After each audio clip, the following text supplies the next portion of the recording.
From the love of liberty in the fires of hope and prayer, with boundless faith in our destiny, we solemnly declare, side by side we stand, highlands of the blue Caribbean Sea. This our native land, we pledge our lives to thee. Here every creed and race find an equal place, and may God bless our nation. Here every creed and race find an equal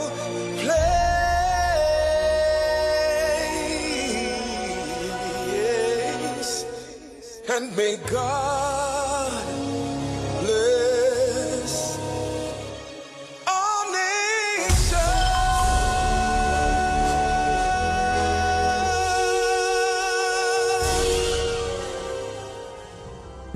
And glory of our country.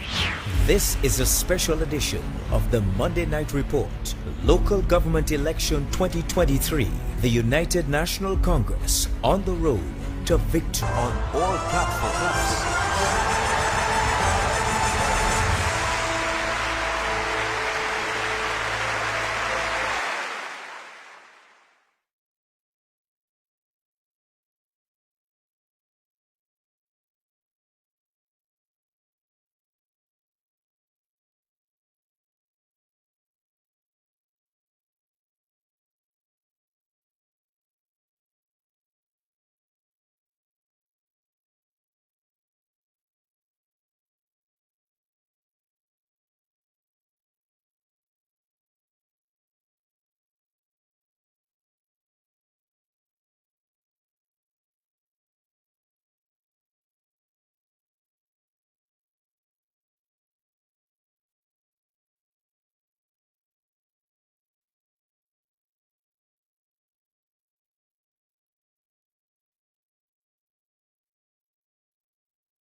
Refuses to address them.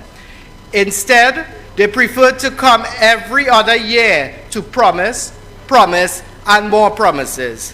What are the issues facing us right now that a name change will not solve?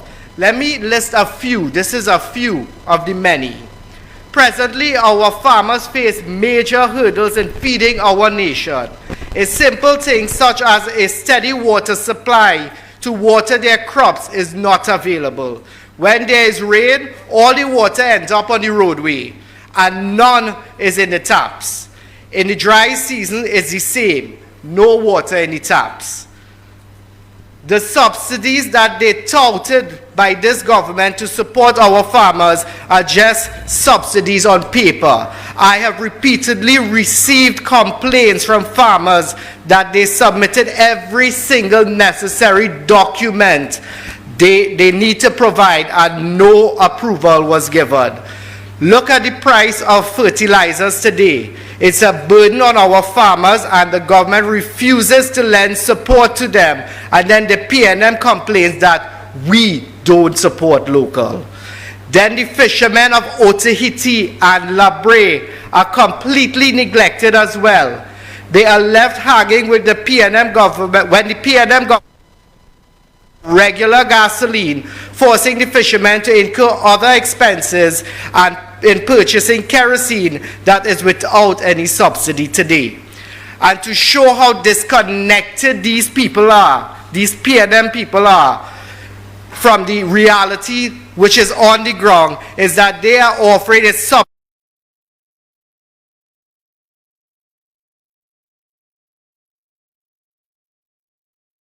is utilizing kerosene as fuel for their boats.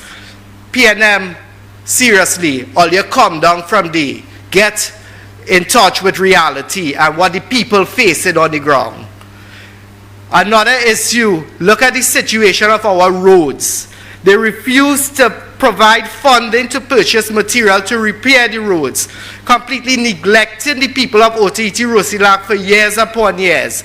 Only within the last few weeks, with the election in the air, we finally got some material. But hear this. They send funding to buy material to fix roads, but you can only buy 10 loads of oil sand. Otahiti Rosilak have over 130.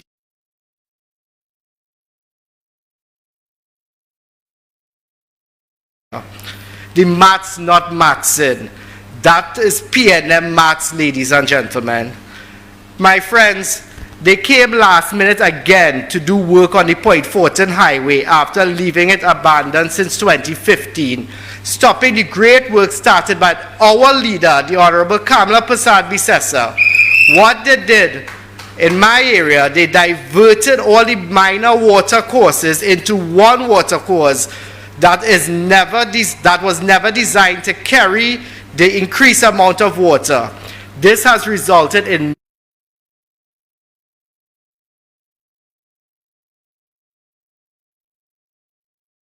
is always flooded after a few minutes of rainfall, distressing thousands of commuters and all the residents and businesses in that area.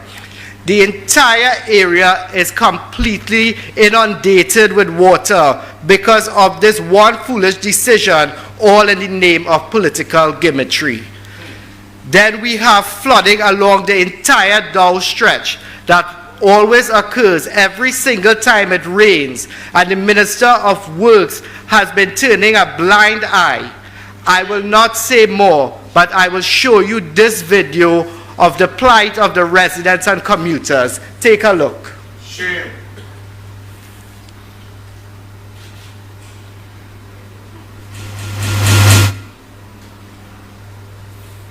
I am calling on the Minister of Works and Transport, Rohan Sinanan, to address these issues immediately before it reoccurs again, as we are already in the beginning of the rainy season. Yes, Rohan, get off your high horse and listen to these concerns. Flooding is a major problem along Grand Trace and Mondesi Main Road, among many others. These are tax-paying citizens who are being neglected by your ministry. We will not let up. We will stand our ground against these issues and demand that you fix them now. Yes, you are being paid to fix these concerns and not spew PNM propaganda. Another issue, residents have been begging and pleading for water. That is a nightmare in Otahiti Rosilak. Almost every week the taps are dry. Yet, like I said before, floods all in the road. Water everywhere except in their pipe. The Minister of Public Utility is more focused on telling people to give up macaroni pie instead of doing the one job he has to do, which is to ensure that people get water. How hard it is to ensure water is in the taps. And when there is water in the line, half leaks out before it reaches the people. Then WASA comes and just digs up the road, does a halfway repair. Mind you, it only lasts in 2 or 3 weeks and it leaking again, right? Filling back them holes with mud. And you know mud, not pitch, neither oil sand. Minister Gonzalez, do your job because people are suffering. Then there's the issue of street lighting. I have been begging since I became councillor to implement street lights in the area where crime is in the rise.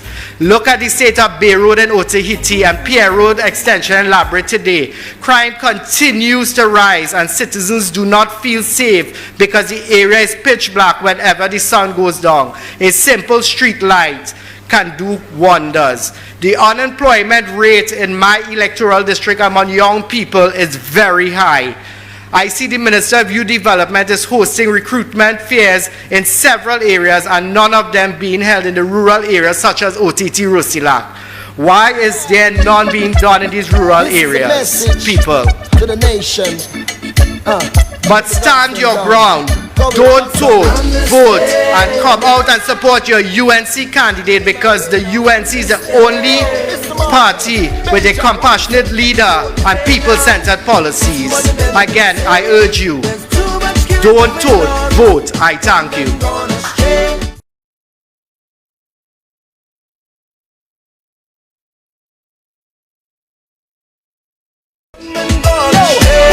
Them gunmen gonna shoot. Good night, my UNC family. Make some noise for Councillor Javed Mohammed. My UNC family in the house tonight. Good night. My second speaker tonight, he attended Sandy Grande Hindu School, Northeastern College, Eastern Caribbean Institute of Agriculture and Forestry, associate degree. The man who won the marginal seat to take Sandy Grande Corporation for the UNC in 2019, no other than Councillor Nazim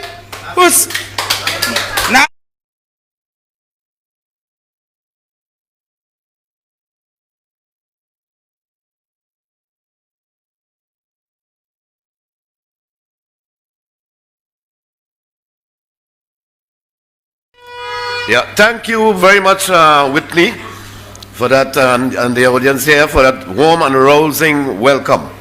You know, after hearing Javed Mohammed, it seems like all the UNC corporations are suffering the same problem. The PNM controlled, the UNC controlled. Serious. Same thing happening in SGRC. Honorable political leader, Mrs. Kamala Prasad Bisesa, members of NATEC, I think she's on her way, isn't she? So. Chairman of corporations, members of parliament and senators, fellow councillors and aldermen, activists and those on Facebook, YouTube and all other social media platforms. Sitaram, Assalamu alaikum, namaste, good evening ladies and gentlemen. First of all, I would like to wish Trinidad and Tobago happy Indian Arrival Day. Tonight, I am not going to speak about the escalating crime situation, unemployment, mismanagement of our economy, corruption. I will leave that for our political leader, MPs and senators. A big shout out to the people of Sangre Grande, especially residents of Sangre Grande Northwest. Let me hear. Are you ready to rumble for the upcoming local government elections?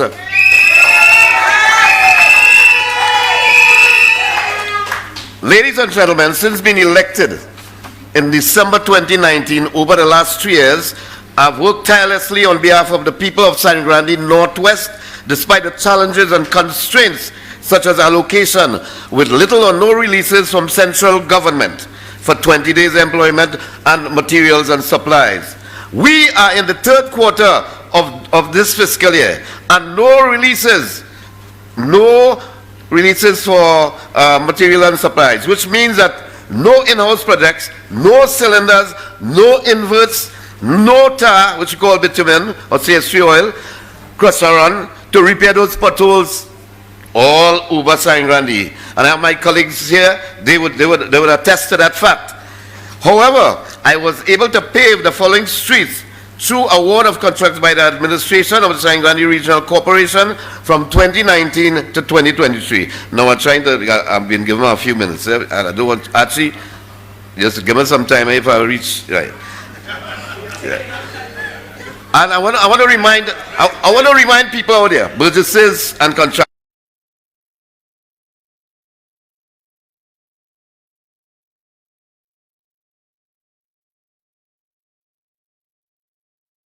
for listening.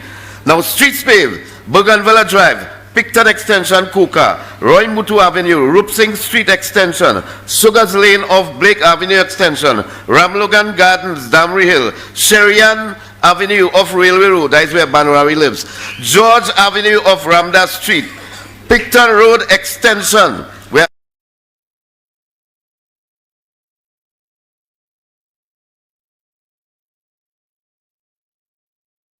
Road. Riley Avenue of Picton Road Extension, and widen that you know, sharp corner near to Susan.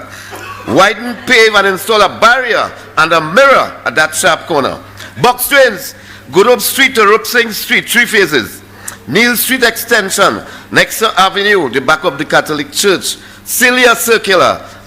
Now, light grading was done also, you know. Cookery Drive, Cypress Drive, Pineapple Drive, Railway Road, first left on your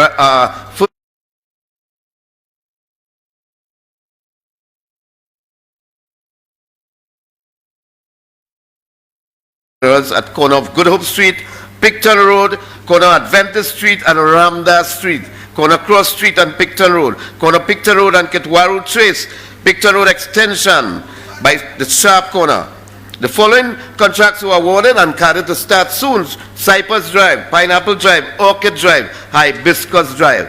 Now, if that is not performance, all the tell me now, performance beat old talk and propaganda, and you know the PNM has the best, you know, PNM has the best propaganda machine.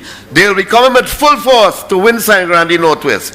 That is why central government is not releasing funds to make, you know, they want to make Nassau look bad. You all know the politics, eh? You all know it. All right? To make me look inefficient. But I will not give up. I will not give up. Yeah. Right.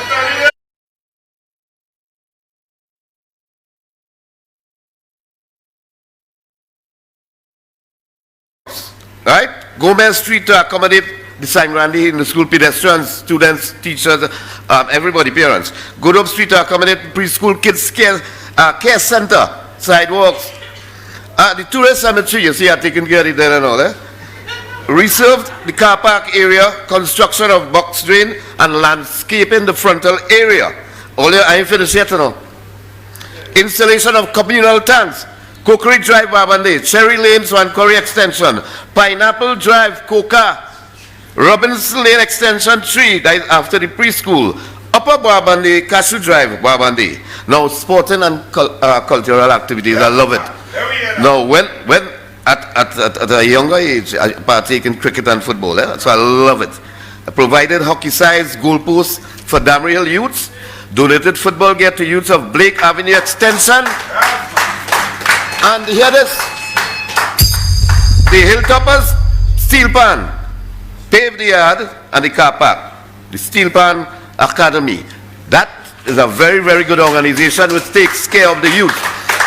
I ain't finished yet. Community outreach, distributed electronic devices donated by Focus Tech Limited, distributed computers to families donated by Councillor Ryan Rampasad and Vijay Gosain. These guys are always there with me. Top of the line. Distribution of meals. Distribution of meals during COVID-19 pandemic. Distributed over 1,000 food hampers before, during, and after COVID. And flood relief too. Sourced and distributed textbooks.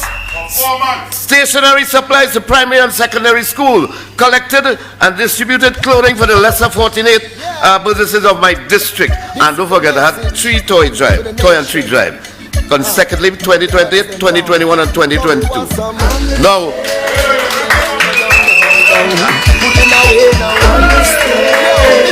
I regularly dip into my pocket to assist persons in need, although my pocket is very shallow. Please give me 1 minute. 1 minute, please. Project.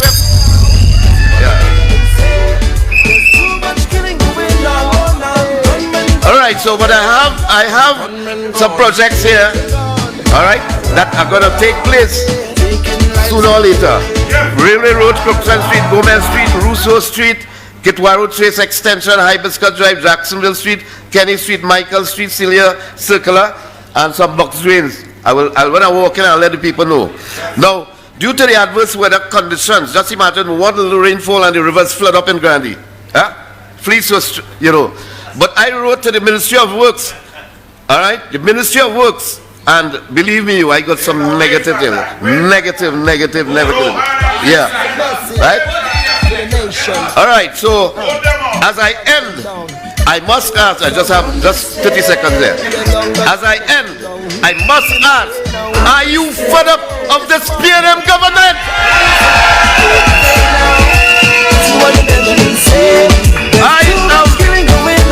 I am UNC and proud. Long live the UNC. Long live our political leader, Mrs. Kamala Prasad Bisasa. Bono!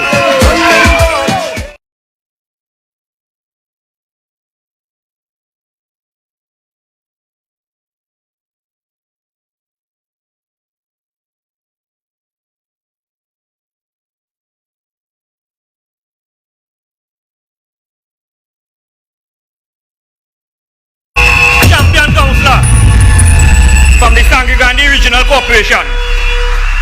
Our next speaker is a fearless champion of the people. He's a popular businessman and a long-time UNC warrior. In the Senate, he's a powerful advocate for our citizens, and he continues to fearlessly stand up for your rights. Put your hands together. Let us welcome Senator Damian Lyda.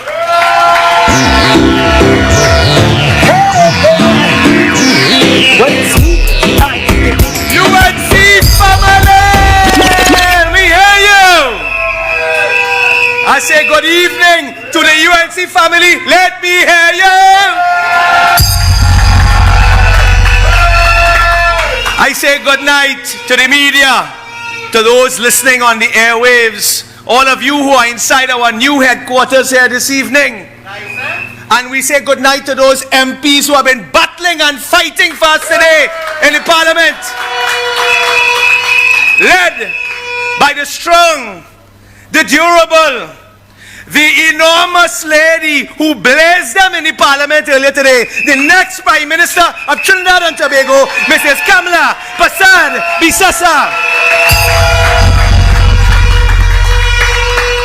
And brothers and sisters, it'll be remiss of me if I don't recognize the Sangre Grande Regional Corporation councillors and all them with Nasser Hussain, who we heard them walking and who is going to bring home Sangre Grande in the next local government elections. Brothers and sisters, we are here tonight on our weekly Monday night report, here where we bring the issues of the people of Trinidad and Tobago that affect the lives and livelihoods of all of our citizens. And tonight, brothers and sisters, I stand before you to address an issue that's impacting not only the citizens of this country, but the many businesses in this country, especially the small, medium, and micro businesses in this country. Let me tell you that the private sector creates jobs in this country. And they are important because it is the People's National Movement government that has lost over 65,000 jobs in this country, according to the CSO numbers. So I stand before you today to address this matter of concern to the business community. Last week in the Parliament, we saw the passing of the Valuation of Land Amendment Bill 2023, which, let me tell you, gives the green light to the government to come now and implement property tax on every citizen and on every business in this country. So the entrepreneurs and investors, along with citizens, are concerned. And this is in an environment that is already challenging for businesses, many businesses in this country. So we have to understand what happened in this bill. And when we look at clause 3, which seeks to amend the definition of annual rental value to reflect that it is an estimate rather than an actual figure they're going to be using. So this brings up the questions of accuracy and fairness. If you are a UNC supporter, your dog's dead. The Dwen might come and send his dogs after you and put a high value on your property. That is the way the PNM moves. But the passing of this bill creates a profound impact on businesses and increases the cost of businesses operating in this country today. The private sector is the backbone of this economy. They generate jobs. They contribute to the development of our nation. But instead of fostering an environment that is conducive to growth, to businesses, this PNM government has continued to burden not only the citizens, but businesses with more and more taxes, more and more cost. And it is disheartening to see this when we see a government that does not deliver on the goods and services to the people and to the citizens of this country.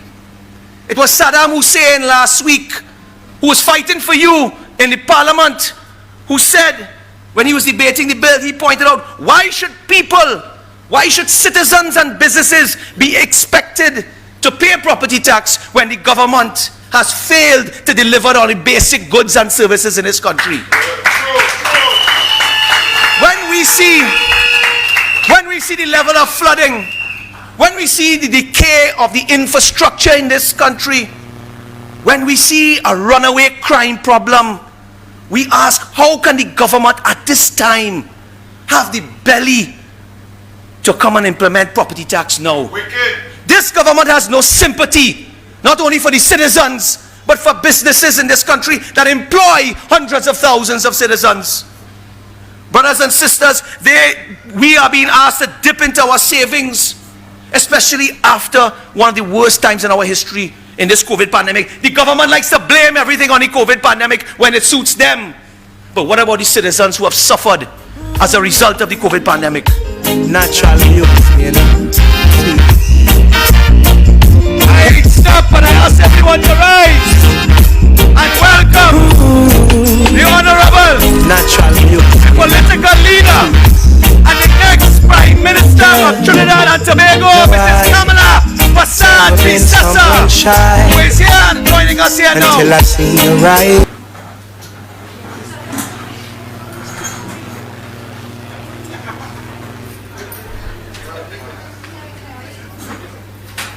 My brothers and sisters, we now welcome our leader. Did you all see the cocktail she put on them in the parliament today? That was cocktail. That was cocktail. But I was telling you all that this Minister of Finance, the Dwen, he seemed to have so much enthusiasm to be implementing a property tax at this time, skinning his teeth with the little Dwen grin that only a mother Dwen could love. Brothers and sisters, taxpert, the taxman is coming for his pound of flesh on you. That's what he wants. This is not the type of leadership we need at this time. We need leaders who are compassionate with the ills and the problems that people are facing today. Not leaders who are looking for every way they could tax you to raise revenue, to spend on vanity projects, on highways to nowhere, on boats that are parked up, two of which I think is in Domrep, but I'm going to leave that for somebody else to say. We say no to property tax at this time, not when we are still suffering from the effects of the COVID pandemic. Not when we see more than 6,000 businesses shutting their doors as a result of this wicked, callous government and their draconian measures during the pandemic. And we call on the government today, you must scrap the tax. Scrap the tax. Scrap the tax. Brothers and sisters, but this is not the UNC telling you this alone, you know. Because they try to tell you it's the UNC. But alas, the business chambers have woken up from their slumber. Little bit late, but we say thank you for raising your voices finally. This morning on a radio program, we heard the head of the Chamber of Samoa Business Chamber, Mr. Roach, completely condemn property tax at this time. We heard last week, we saw it on Wednesday last week in the Express, several business chambers saying to the government, now is not the time for property tax, and making recommendations on the change to the property tax. We saw the Confederation of Regional Business Chambers highlighting that it's an unappropriate time to bring tax now, this property tax. And the imposition of this property tax at a time like this is going to worsen the ease of doing business in this country for businesses. And we already know this government's record on the ease of doing business. It has now gotten harder to do business in this country than ever before, especially for the small, micro, and medium businesses in this country. Look at some of the things we have to go through as business people. Crime and criminality. The amount of money has to be spent on security guards, cameras, and all these things now, and they're still being robbed and people still being killed. When we look at a simple thing like construction permits to get approval by tongue and country, bureaucracy holding back production in this country. When we look at the access to utilities, electricity, water, we used to be rated under Kamala Prasad Bisesa 10 in the world for accessing utilities. Now we have dropped to 41 in the world. This is an incrimination on this government that they should be ashamed of what they've done. And the minister, a man to get up in the parliament and gallery, he should hide his head in shame. Just getting credit from the banks, brothers and sisters. You know how hard it is to get a loan in this country now, especially the SMEs. The banks have lost confidence in this economy and the government's running of this economy. So it has become harder to borrow money. And of course, foreign exchange, brothers and sisters. We understand how hard it is to get foreign exchange in this country. Business people have to open up 3 and 4 bank accounts just to get foreign exchange. Stand up in lines. And we see this resulting in these 6,000 closures of small and micro businesses in this country, partly as a result of foreign exchange. We've seen foreign companies exit our shores, foreign direct investment by the tune of $7 billion have left our shores under this government as a result of foreign exchange issues. We have seen the effect on our economy. You only have to walk through any mall in this country to see the malls empty, stores up for grabs, businesses going under every day. And brothers and sisters, we also know for the manufacturers that big issue on VAT refunds. We have heard at length this matter of VAT refunds spoken about over the weeks gone by. I have spoken and fought for the manufacturers. On behalf of United National Congress, I have fought for the manufacturers. My leader has given me the mandate to fight for manufacturers in this country. So when this government holds $7 billion, $7.8 billion in VAT refunds, keeping what is not theirs and not repaying the manufacturers, do you know what they call somebody who does take something that's not theirs? Let's call them a thief for putting it there. Let's call them a thief. So brothers and sisters, as my time is coming to an end, it is time for a government that truly understands the needs of businesses and take decisive action to address the needs of the people. Together, you and the United National Congress can create an environment that will foster prosperity for entrepreneurs in this country, where investment, people who invest their money, they can thrive in this country. We must take responsibility and act now as a nation. The government, the PNM government has failed to take responsibility. But I will tell you, today in the parliament, the government has been fighting for your rights to vote. Today, your UNC, has been fighting for your rights to vote. Your UNC has been battling for the rights of citizens in this country to have their say as to who is your councillor and alderman. And it's going to come to us in the Senate on Wednesday. And we call on the Prime Minister of Trinidad and Tobago, Keith Rowley, to call the local government elections now. Call it now. And brothers and sisters, and when you go into that booth, riot with your finger. Put your X behind the United National Congress. Do not fall for the dog whistling of Keith Rowley when it comes to race, when he race baits with his last bit of desperation. Let me tell you something. I am a Portuguese mulatto, and I am together with a French Indian, and together we have two beautiful daughters who mix up like a callaloo. That is what Trinidad and Tobago is. We are the most diverse country in the region, where every creed and race should find an equal place and space. So I say, don't vote for race. Vote for a government who will give you jobs. Vote for a government who will build your roads and infrastructure. Vote for a government who will give your children an education.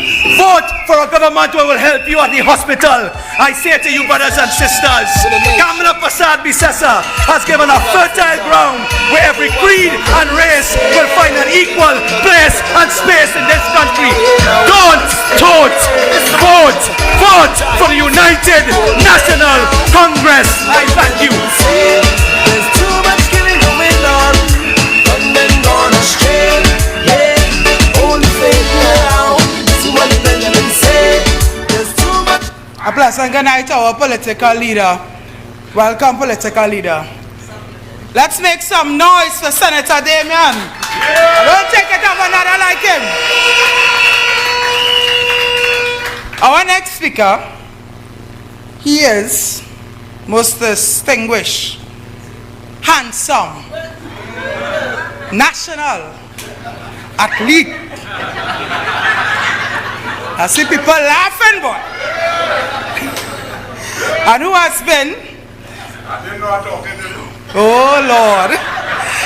And who has been a national athlete, fearless advocate for youths, poverty, and alleviation and social equality. What? They're calling it him, boy. He has represented Trinidad and Tobago since the age of 17. He has served as the captain, yes, of our national football team, and was chosen as the Caribbean MVP several times. And he was twice named the National Player for the Year. Please, my UNC family tonight, let's welcome Senator David Nackett. What's that, man, boy? Message to the nation. Put the guns them down. Cause we want some understand. Put them down. Put them away now. Understand. Yo, Mr. Marshall, Benjai, what you say?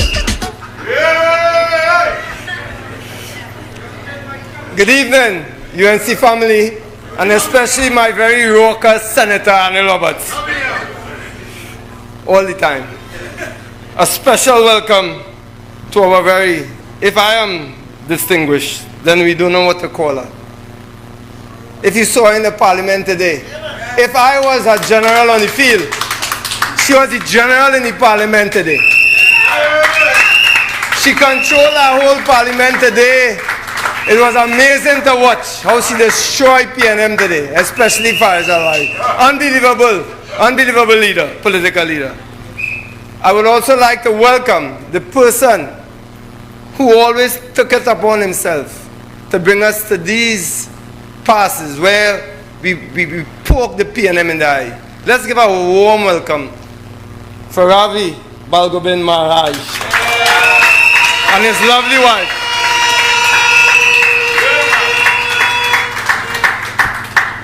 And he embodies what we in the UNC are about.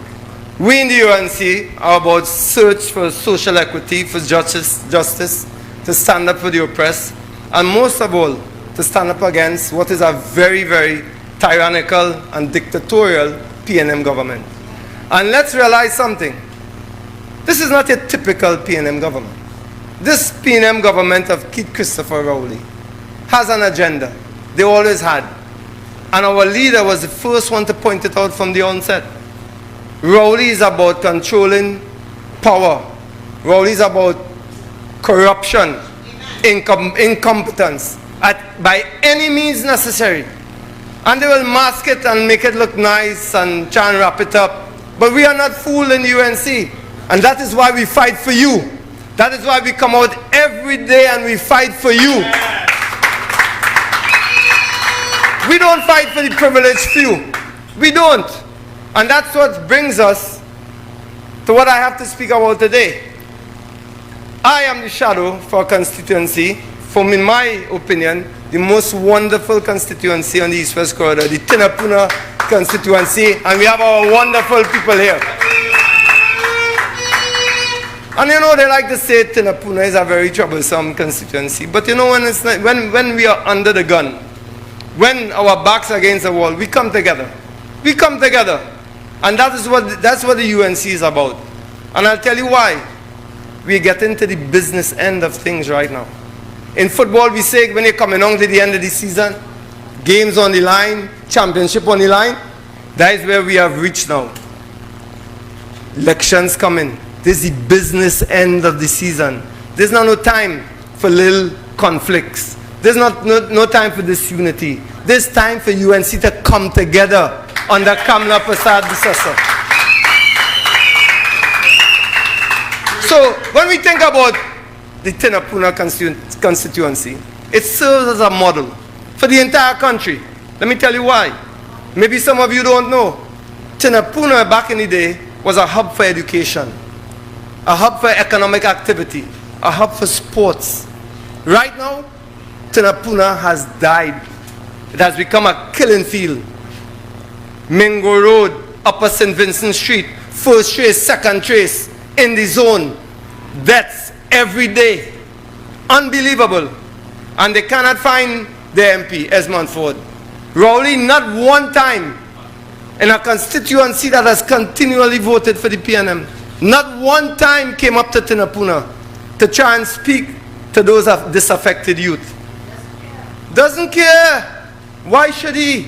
Why should he? Why? And I will come back to this. You know why he doesn't care? You know, we say easily, Rowley doesn't care. But you have to understand why he doesn't care. You know why? Because he doesn't believe in the young, poor and working class people of this country. The young black boys, the young Indian boys. He don't believe in them. Rowley don't believe in them. If you believe in somebody, what you'll do? You believe in your own children. What you do? You put resources into them. You send them away to study maybe. You give them an education. You buy them a pair of boots so they could go and kick some ball because you believe in them. Rowley doesn't believe in anything. Well, I ain't going to say. I will let somebody else say what they look like. Rowley doesn't believe in our poor black and black and Indochin Begonians. He doesn't. He has shown them that. When they ask Rowley, well, listen, do something to bridge that gap between the rich and poor. What Rowley say? I don't care about that bridge. I don't care about that bridge. We know he say about the rich, he want the rich to get richer. He say he don't care about the bridge. In other words, what he don't care about? Bridging the gap between the poor and the rich. Bringing the poor into some level of middle income security. Rowley don't care about that. He don't want to hear about that. And why? You know why? For Rowley, poor and working class people, Afro and Indochin Begonians who are on the margins of society, for Rowley, they're just a voting bank. So it's the same old tried and tested formula for him.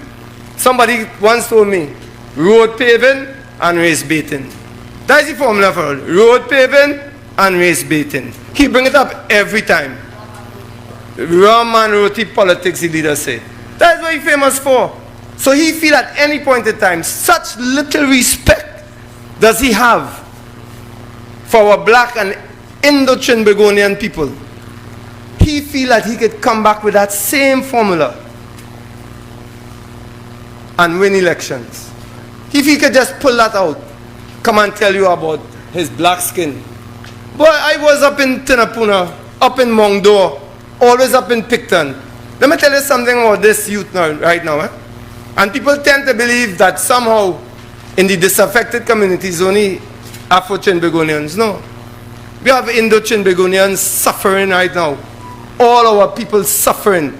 Go in front of RBC, Independence Square in the night, and you're seeing in equal measure Afro and Indo-Trinbagonian people on the ground, cast away. You think we only care about them? I go there to feed people. I go there to feed people. And if you hear their stories, why Rowley won't go? Why when people get killed, young boys and girls, not of the ilk that Rowley like to associate with, why Rowley wouldn't say a word? They could shoot up a school, shoot young black boys. Rowley will come and speak to them? Not once. Why? He doesn't believe in them. He doesn't believe in them. And you know what that says when a leader doesn't believe in you? Imagine your father or mother didn't believe in you. What I would leave you? Imagine the psychological state. Imagine where you are prepared to turn when you realize that the people that you feel should care for you, love you, nurture you, provide for you, tell you, I don't believe in you. It's the most devastating thing anybody can do to a young boy or girl. Devastating. So when you talk about, well, you come and talk about one shot, one kill. We got to take care of all of these people. But Rowley, you are the people, you are the person directly responsible in 8 years, 2 generational cycles for the state of these boys. Some of these boys now 13, 14, 15, 16. They were toddlers when you came into power. What have you done for them? Nothing. Why? Rowley doesn't believe in them.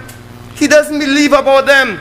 He feels he can come now, talk about his black skin, talk about Indian, talk about that, and he getting their votes. But I am here to tell Keith Christopher Rowley, you're disconnected with reality. This is a whole new generation. This is a whole new generation. This is a generation who ain't studying who African or Indian, they're studying who can benefit them, who can do something for them, who can give them a vision, who can give them some kind of roadmap towards getting out of poverty. And that is what our leader, Kamla Prasad Bisesa, has prepared for this country.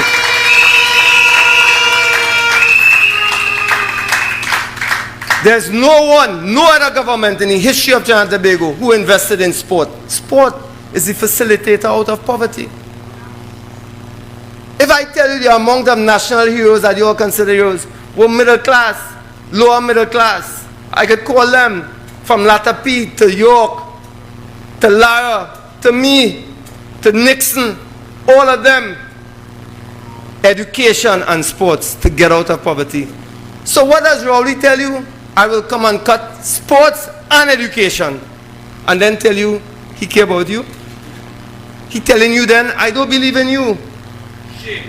And as soon as you give your money, your resources, like what Kamla Prasad Bisesa did in skill center, education, talent identification, all of that.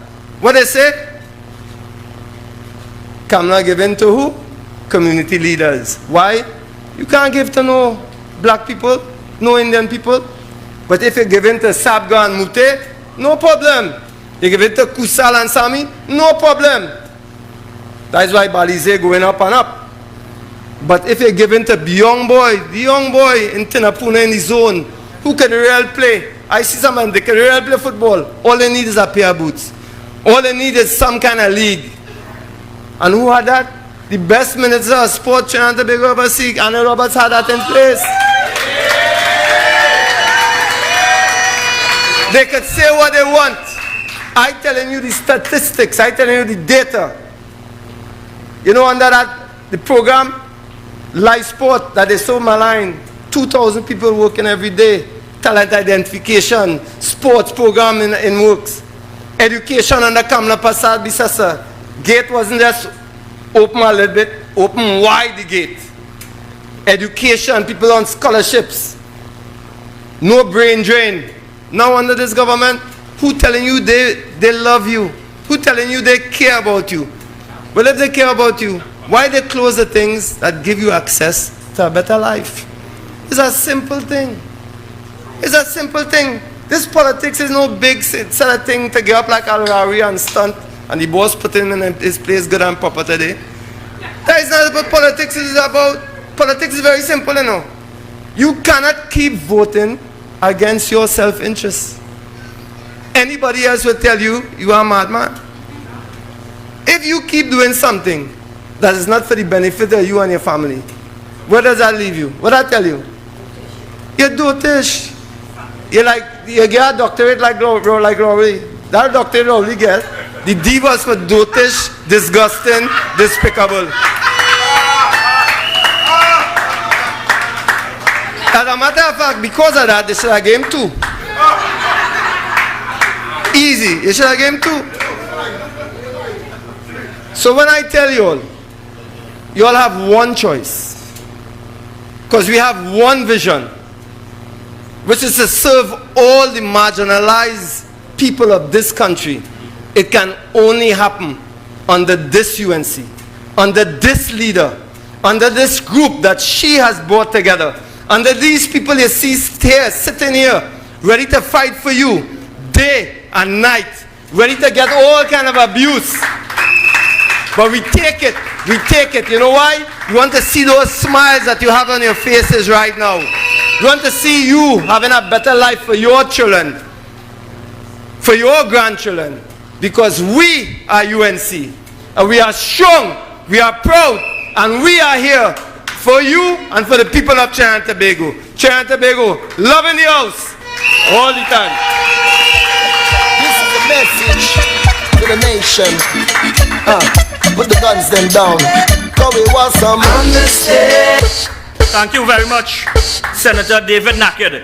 And you know what he mentioned about us having the best Minister of Sports ever. It pains me to see where we have reached now. Senator Anil Roberts would have constructed the National Aquatic Center, National Cycling Velodrome, and the Aquatic Center would have been a major earner of foreign exchange, especially during the winter months. I know of clubs that come from North America and Europe because it is too expensive for them to run their pools, to train, and they come into the Caribbean, and we could earn foreign exchange, hotels, food, taxis, and so on. And it was closed. I saw Loop News reported March the 20th, 2023, the National Aquatic Center was closed because of a lack of water. A lack of water. We did the hard work, right? That is what we have for our PNM government. Shame on them. Our next speaker has the distinction of being one of the longest serving legislators in our nation. The fixed year in the Parliament of Trinidad and Tobago on the UNC platform, Senator Wade Mark's assertive approach to debating is legendary. We are privileged to have him here with us tonight on the UNC Monday Night Report. Please put your hands together and welcome Senator Wade Mark.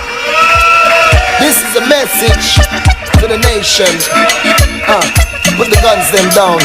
Cause we want some understand.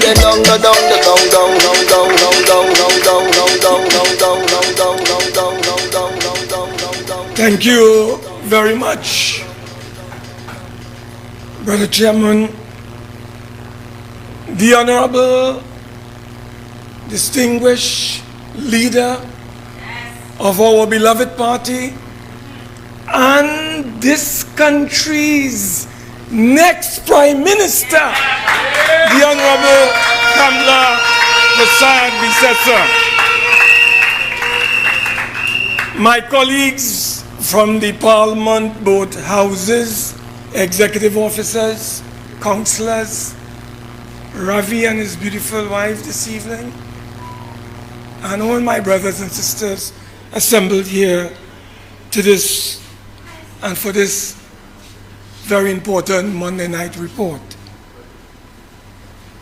August the 7th, 2023 will mark 8 years of PNM's oppression, cruelty, brutality, tyranny, and pressure for the people of our beautiful country. Next year, 2024, they will come with another $60 billion budget. When you add up all the budgets for the 9 years, they would have spent $500 billion. Hear what I'm telling you carefully. $500 billion in 9 years. And brothers and sisters, what is our human condition today? What is our human condition?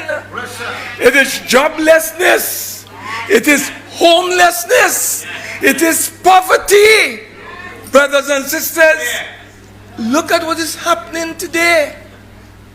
More than 60% of our working population living from check to check. Sometimes no check at all. The minimum wage has not increased since 2017. You know what is the minimum wage in Trinidad and Tobago today? $17.50. You know what is the price of a kiss loaf? Whole grain? $18. You must work for 1 hour to buy a loaf of bread in this man land. That is what we are dealing with here. That is what we are dealing with. And brothers and sisters, for the last 8 years, 7.5 years, our economy has contracted by 20%. When our leader headed the government of the People's Partnership, when we left office, the total gross domestic product, the total value of goods and services accumulated, she left the GDP of our country at $185 billion. Today, as we speak, our GDP under the gremlin of Maraval is down to $153 billion. Right now, we are living as if we were living in 2006. And to reach where we were at the end of 2015, it will take us until 2034. That is the state of play in our nation under this criminal enterprise called the PNM. Brothers and sisters, let me tell you, in our nation, you offend workers 4%. You know what the prisons officer said today? That increase is equivalent to $205. You know what they get after the 3 periods as back pay? $2,200. $2,200. That is what this crooked bandit leading our country called Keith Christopher Rowley has offered the police officers, the fire officers, the prison officers, the civil servants, the teachers, the daily rated workers, the nurses and doctors. That is the man coming to you and me and us and say, listen, vote for me because my skin black. He's saying vote for him. But for what, brothers and sisters? Brothers and sisters, did you know, honorable leader, I didn't get a chance to pass it on to you yet, but I'll do that, and you must forgive me, because I normally do it. Today, Reuters produced this article showing that Thursday last, without our knowledge, 6 out of 8 oil and gas blocks were given out and approved by the cabinet. We learned about this today in Reuters. The government has not told us anything. You know, there's a block, very lucrative, in a place called St. Mary's. They call it the St. Mary's block. You know who got it, Honorable Leader? A&V Oil. Wow. A&V Oil. A&V Oil, the bestie of the Prime Minister. Brothers and sisters, let me tell you something. When Deborah Peake, representing that company called Petrotrin, in an arbitration award brought by A&V Oil, she appealed to Rowley and his personal attorney, who is the chairman of Trinidad Petroleum Holdings Limited, a fellow called Michael A. Kwamina, to take urgent action to appeal the decision of the arbitration board or committee that gave the all clear to A&V Oil.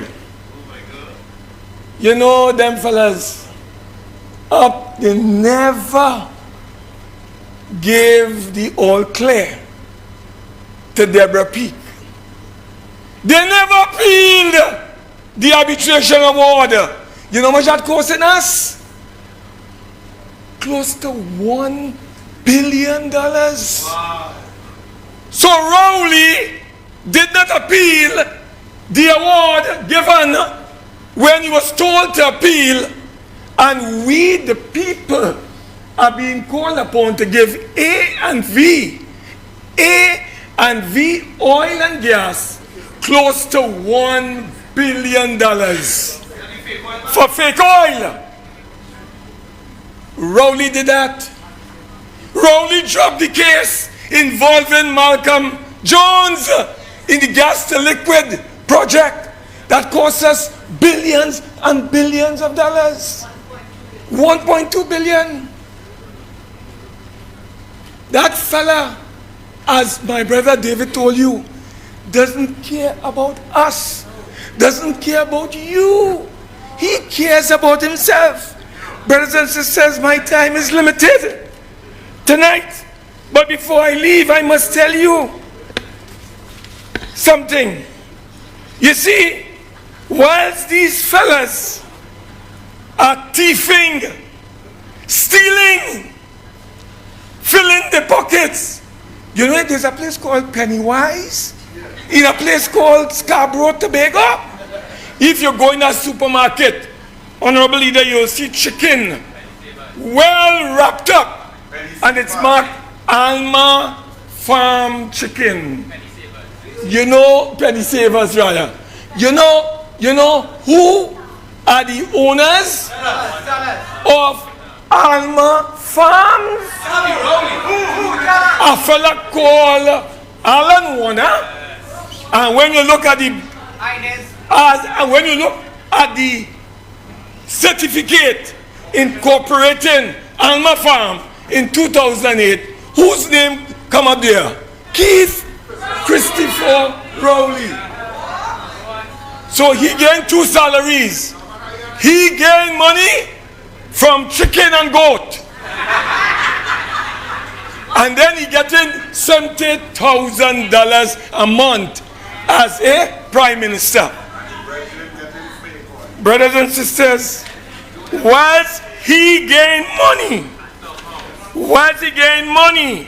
I want to tell you what is happening to us. This man has built what we would want to describe as a palace on the hills. This man called Rowley and his wife, and you know he like to tell you he go meet you on the pavement. Look the land here. Look the land. Lot 1 in the name of Sharon Clark Rowley. This multi-story, multi-family, multi-residential, palatial palace on the hills of Landgate, now known as Forest Hills. This is Rowley's palace on the hills. Tonight we call on Rowley. Explain your wealth. Yes. We call on Rowley to explain your wealth. Where the money come from to build this. Which bank you borrow it from. When you borrow it. And you know what? You know. And listen. Look the panel box here, boy. We get it. Look the panel box. No, it's telling you. It gives you the name of the box.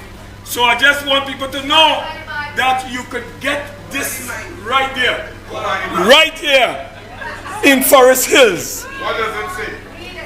Brothers and sisters, it is just telling you, giving you information on what is called the single panel phase, and it tells you that this belongs to the Rowley family. Before I close, DJ, before I close, let me tell you something. Honorable Leader, I have the names of all of the people who have land in Landgate.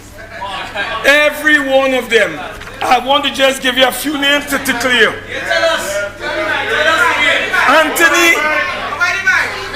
Anthony Romaine, Rowley partner. Garth Allen.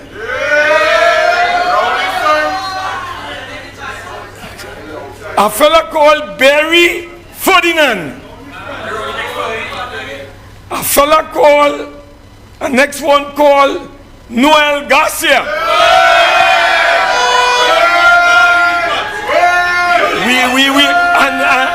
And I'll keep the rest. But these are the names. Brothers and sisters, you know why I'll give you all this thing to let you know? There's a fella called Alan Warner. He built a road half a mile to the residents of Rowley in Tobago, the official resident. You know how much he charged me? $5 million to build half a mile of a road leading up to this man's property. Brothers and sisters, hear what I'm saying to you. We have had enough. We have had enough. Let us build a boat. Put on it jail for Rowley. And let us put a boat. Send it in the Gulf of their career. And get rid of him. So we say, put the gun down. Long live the UNC. Long live the UNC. Whenever they call the election date, put your X next to the rising sun and get rid of this criminal, this crook, this bandit. Long live the UNC. Long live Canada. Long live the people. Forward ever, backward never. Forward ever, backward never. Forward ever, backward never. It's going wrong. Saying no man will go home again. Cause gunmen gonna stray. UNC family, good night.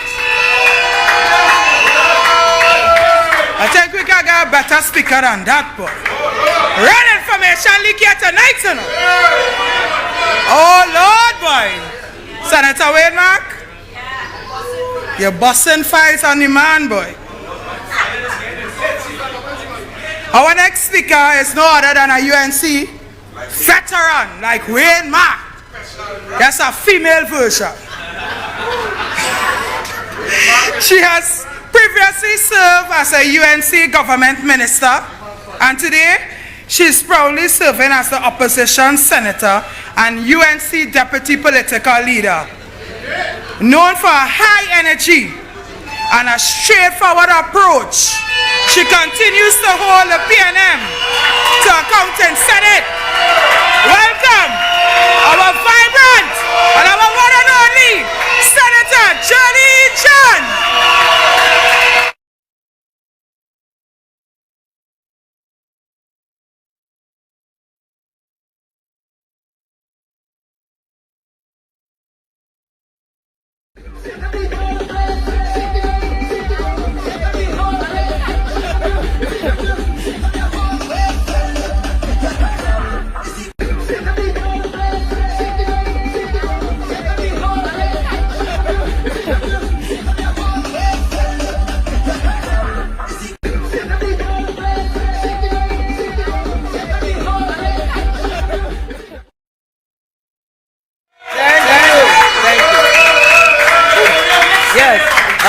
Warm welcome. I know that came after Senator Wade Mark chain you up.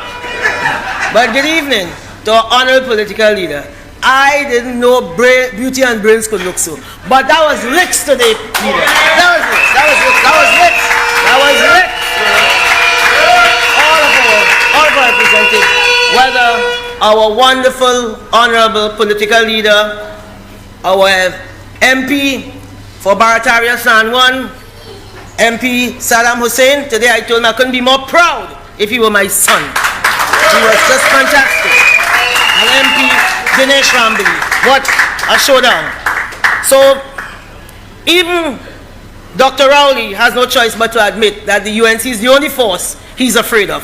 Because he found himself last week in the, the City Corporation, San Fernando City Corporation auditorium. Just a very small space. You understand? Very small space. Don't be fooled by that. When Mr. Manning was in government, Harris Promenade belonged to him. Today, Harris Promenade overflows with the homeless and mendicants because Rowley has really reduced the once great PNM to nothing. And they had a funeral wake identifying as a political meeting. Their chairperson started with what? Since we last met. This happened and that happened. I want to tell her, since we last met, we put such a cutters on them. They don't know if they're coming, they don't know if they're going, they don't know if they're going up, they don't know if they're going down. That is what has happened since we last met. So much so that we had the honorable political leader and we have Ravi, the wonderful Ravi here, Mirage here tonight. Rowley remembered he black because his brain get addled. He jumped up, and I'm quoting Radhika De Silva's Guardian 26 article. She said, Rowley said, finally, Dr. Rowley lashed out at black-skinned people. He said, I have seen people make reference to my skin color as if it is something that disqualifies me. That should not bother me and should not bother you. And imagine, most of that damn nonsense comes from black people. Imagine black people calling me black. They're saying I'm black. If they know I love my skin color. Now, UNC, you know elections close when Rowley remember he black. Anytime Rowley pulled a race card, you know election close because you know it takes plenty for Rowley to remember he black. But UNC, don't fall for that one. Leave that man right there looking in the mirror because we know we are no luck. And we don't want to give Rowley no distraction. We want to be politically correct. And you know long ago, or even maybe now, when your auntie or your mother, your grandmother get a little money from the susu, they put it under the mattress. Out there, being politically correct, they say, you're unbanked. And you know, just last week I'm looking at some news on the television, and they're saying, I heard, I think, my good brother, Senator Naked, talking about it. People who are homeless, Senator Naked, you're politically incorrect. They are not homeless, they're unhoused. So Rowley, not black, he on white. Be politically correct. You know you are no luck. Alright? So don't go and run that talk that Rowley black. Rowley on white. Right? He on white. You understand? Because Rowley have 99 problems and being black in on. A1. In on. So imagine this Trinidad and Tobago Prime Minister, apparently with too much time on his hands, professing that he damn vex black people say black. He not vex about structural inequality, normalized stigma, and everyday brutalization and mayhem existing in what are referred to as hotspots. He vex about that. or in the depressed communities, where young black men are dying, killing each other every single day. There is nothing in the day-to-day lives of the residents of these communities that is more menacing than their vulnerability to criminality. The Prime Minister who preceded him, the Honorable Kamala Persad-Bissessar, she recognized that this situation was unsustainable and should not be approached from a position of superficiality. So what did she do? She appointed a committee headed by the very eminent at the time, the late great Professor Selwyn Rand, and this committee was chaired by Dr. Indira Rampersad. The deputy, they had Dr. Lennox Bernard professors, Patricia Mohammed and Dr. Marjorie Thorpe, all outstanding TNT professionals. They produced an exceptional body of thoughtful work with recommendations aimed at creating and expanding ladders of opportunity for at-risk boys and young men because of the persistent gaps in employment, educational outcomes, and career skill. That so strikingly and destructively set young black men on a downward spiral. That was lying down in Rowley desk when he showed up on the compound.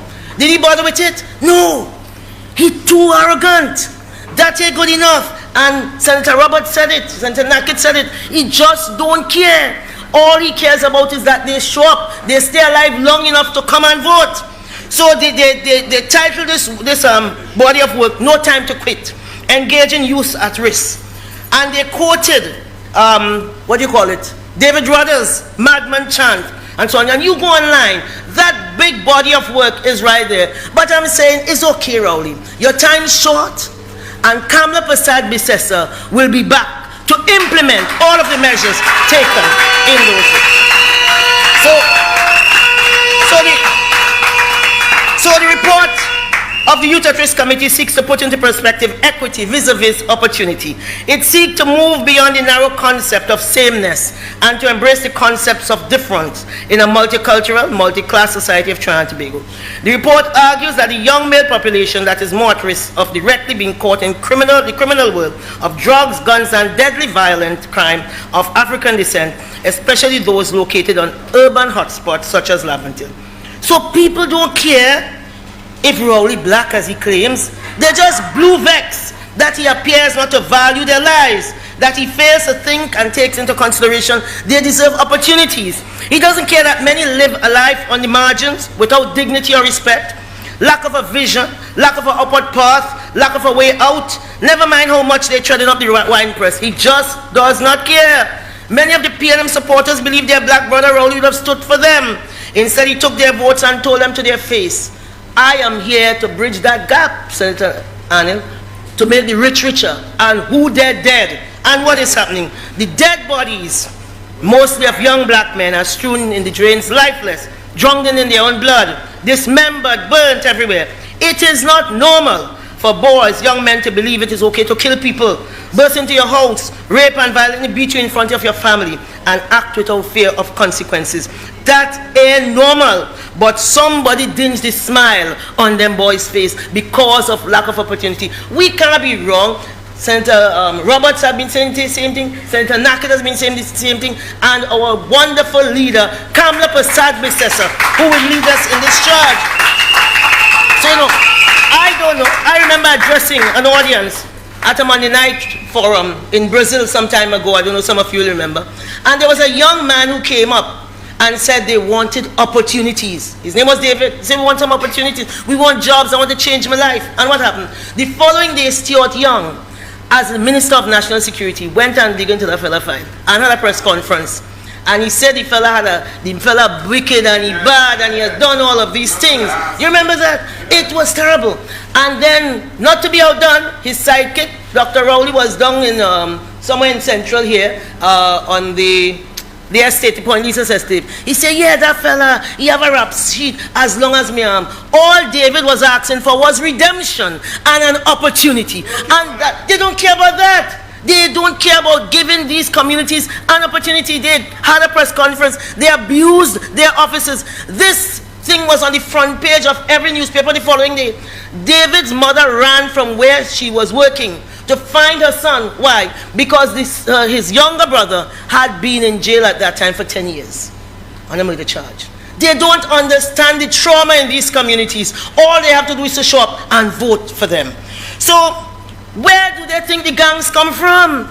It have a fella that say, "They mommy." From the sky, they don't drop from the sky. It is the trauma of living in this endless state of nothingness that the PNM, they have been voting for 60 years, have created it. Without shame, without shame. They have created this hard knock environment. Me I say everybody gonna be good, but at least you must give everybody an opportunity, a chance to do the best that they can. How could you? It appears as if, as my colleague said before, the PNM bunch appear to take a perverse delight in poor people suffering. How could you have the power and not ensure that every camera on every pole? You think Kamla Prasad Bisesa could have been Prime Minister and every camera on every pole is working? Do you think somebody... Fire is more than fire. It's more than that. You understand? How could you, even after the shocking murders of Andrea Barrett and Ashanti Riley, nothing move you? But today you black. You think Andrea Barrett's father care about that? He crying every day, his daughter is gone. So whether you black, white, brown or blue, you did not protect her. And the people who are affected will not vote for that. They wouldn't vote for that. Not have forensic to assist in crime detection. After June 2018, Ryan Rampersad will tell you, we have been marching up and down in Mamoral because Shade Emmanuel left home in June of 2018 and never returned. 20 years old. That ain't moving your heart. So the year after, they found some burnt remnants. The father, the remains, yes. The father recognized his skirt, and all they are waiting on is forensic for 5 years. For 5 years, and you think Junior Emmanuel tonight think if you're black? My God, no, he doesn't care. He wants an Indian woman to get into power immediately. To ensure that he and his wife could rest when the night comes. Because every time a car passes, every time the breeze blows, they look out because they're hoping that Shade will turn up. But if they could find out, it's painful, yes, but that this is the last of his daughter, they'll be able to start to sleep in the night. So all they're waiting on is the second coming of Kamla Prasad Bisesa. So they have the tools. You know, I told you once, I referenced a young guy I see in C-Lots on YouTube called Young Brother. The lyrics kind of spicy. But I was looking at an interview that he did, and it was so in line with everything that is going on. He said, I had one jersey and one pants. He said, I was just fed up of the poverty. In the depressed areas, them too fed up. Good living, not just so Rowley and his bunch and never see come see. They are fed up of the poverty. And they want better. It is a recurring cry. They don't care if you're black. They're just fed up of the poverty. And as my grandmother used to say, if the devil bring it, it's God that sent it. So help the damn people. You have the opportunity. You have the power. What are you doing with it? What are you doing with it? I remember when I was at the HCC, going to a place called Harp Place. You think I know where Harp Place is? I'm from Charville. But I found myself out of the chair into Harp Place. Why? Because you want to make sure people are not advantaged. And there was this old lady. She had to get some cupboards repaired. And, you know, I said, well, they fix it, God, I'm looking around and so on. And she started to cry because, you know, she felt so powerless. And I said, if it is, I said, don't thank me. If I don't ensure that it is fixed, who will fix it? What is my purpose if it is not to help the poor and the dispossessed and whether you're black, white, blue or green? Once I have the power and the authority. And it is the same, as I keep saying, in management, the organization takes on the DNA of the leader. Kamla Prasad Bisesa has the most empathetic heart. And we have no reason to praise her. Very empathetic. I am telling you, very early in her term, rain flood out Digo Martin. Nobody in Digo Martin voted for, well, not enough for her to get this seat. She was there. She didn't send anybody. She was there and ordering about everybody. Come and help the people. Lead from in front. Lead from in front. So I come from humble beginnings with no silver spoons. And she spent too much money. You understand? So the areas consistently voting PNM for decades are some of the most depressed and most disadvantaged. Even Stevie Wonder could see that. But the Prime Minister remains unmoved. Unmoved. But where he was in San Fernando, I want to remind him that the great San Fernandian, the southern philosopher, he said sufferers don't care about color, sufferers don't care about race, sufferers don't care who from country, sufferers don't care who from tongue, sufferers only want to know where the next food coming from. They don't care. They don't care that you're black. They don't care that you are black. So perhaps with election looming and knowing, I am not saying perhaps they know they are going to vote him out, Mr. Prime Minister. For once they could say they would be, for once they could do something about your heartlessness. People's lives washing away in floods, you don't show up. They're murdering man, woman and child. 6-year-old Kylie Maloney of Sandy Grande was murdered sleeping in her bed. He didn't show up. 9-year-old Jomo died playing in a field in Shogunas, right here in Central. Did they show up? Not one of them. The Minister of National Security came walking about and saying that little 9-year-old boy was in the wrong place at the wrong time. But I'm telling you, very soon, that date that he has trapped God knows where, he has to pull it out because the Privy Council has spoken. Right? They could run, as he liked to say, he could jump high, he could jump low. He could wind left, he could wind right. We very soon going to tell him, wind to the side. Because we are going to vote him out. Wind to the side. We are going to vote out Keith Christopher Rowley.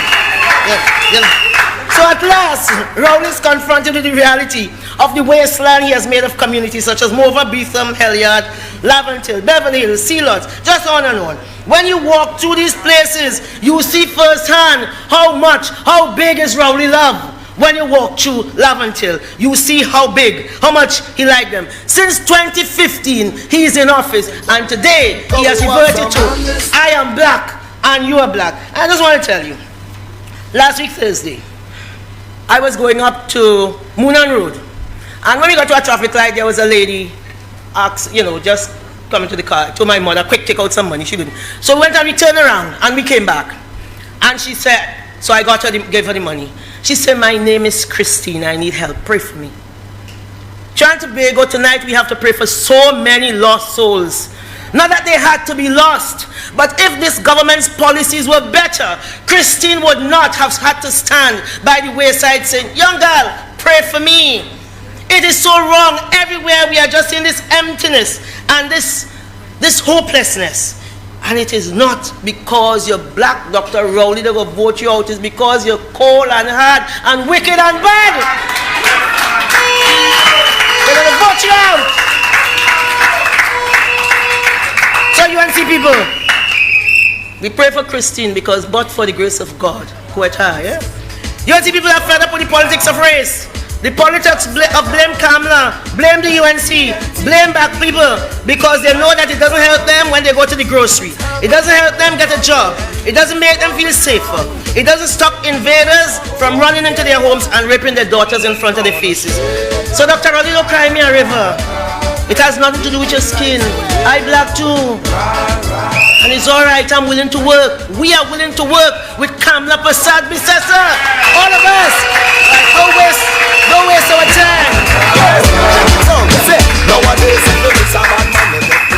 It has nothing to do with your skin color. Waste is waste. Whether it is black, brown, blue, is waste of time. So trying to Tobago, not this time. Not this time with the race card. Not this time, UNC. Let's keep hope alive. Thank you.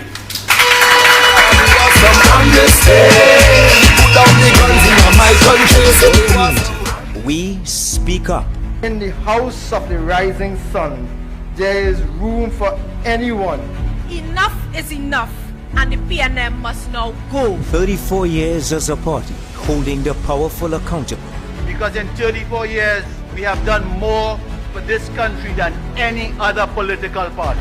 That moment is coming again when we must return the UNC. We are committed to democracy, to the rule of law, to the promotion of the people's fundamental rights and freedom. In every constituency and right where you live. We are back on the road to victory. Cannot want to play math and pray powder. It's the most watched political platform across social media. And this is a total runaway criminal enterprise. And it must stop. The UNC for me means fighting for the father, that doesn't have a job so that he could find money to put food on the table for his wife and for his children, for his family. The Monday Night Report. Stream us on all platforms. First woman opposition leader. Welcome KPP Plus. Solid everywhere. Thank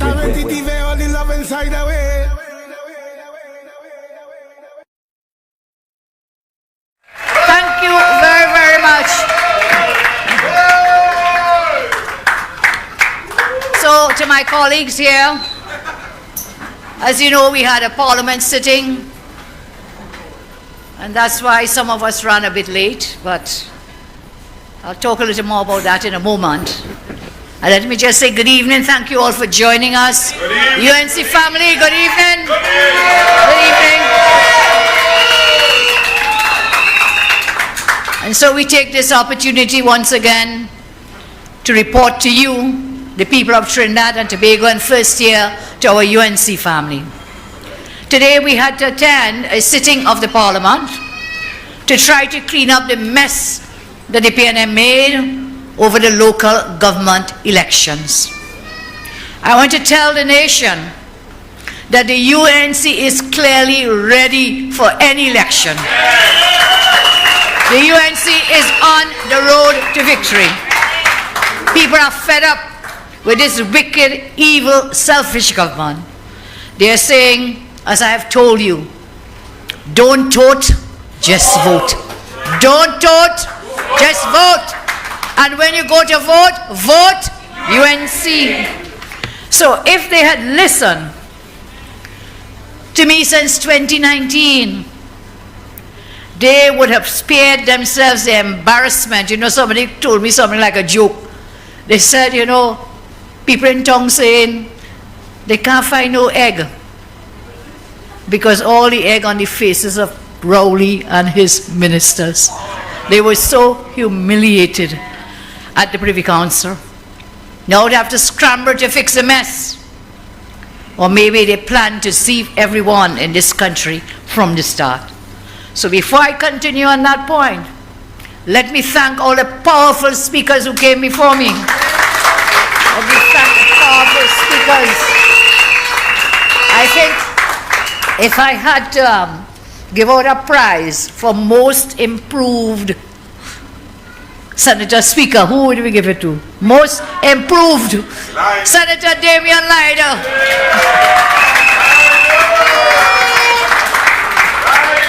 Okay.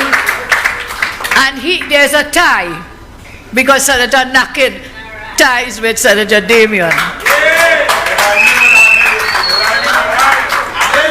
And as we talk about Senator Nakid, Anila, come in. Wait. As we talk about Senator Nakid and thank him for his time and his contribution, he spoke about sports and the value of sports. So I want you to join with me. The yellow team won the IPL in India today. Let us offer them congratulations. Chennai Super Kings, our own Dwayne Bravo,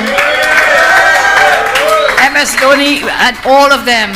You may recall at a Christmas dinner, I think it was last year, when we auctioned Bravo CSK t-shirt. You'd imagine if we were auctioning that after the win today. But we will thank Nicholas Morris who gave us the shirt to auction. So congratulations again to our own Dwayne Bravo, who understands. And I said I was coming along the line, but you know, Anil in a class of his own. He is in a class of his own. So Anil, the Dogla himself. No one can overtake Anil in talk. We had, call him Spock. In my cabinet, I've shared this with you before, in the cabinet, 2010 to 2015. Anil.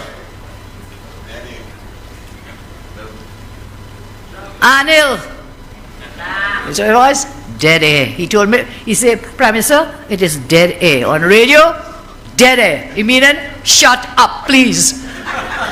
So he was a very passionate person in the cabinet. It's just a joke, Colonel, and we share it all the time.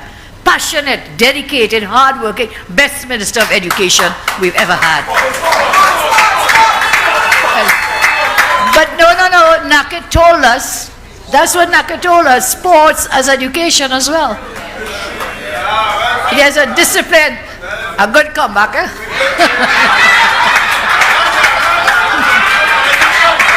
Thank you. Yeah, sports, Anil told us, is also education. So, our best Minister of Sports and Sporting Education. Have it? Senator Jayanti is in a class of her own, part of the team of brilliant lawyers in the case of the Privy Council, and we want to thank Ravi and his wife who are here. Now this Ravi now, I see he started a new thing.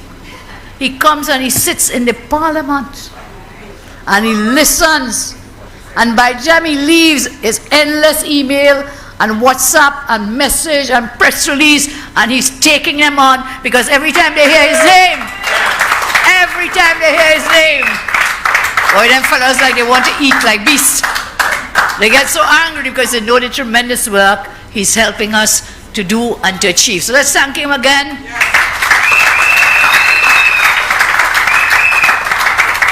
Well, I think after listening to Senator Jolene John tonight, wow. Fire.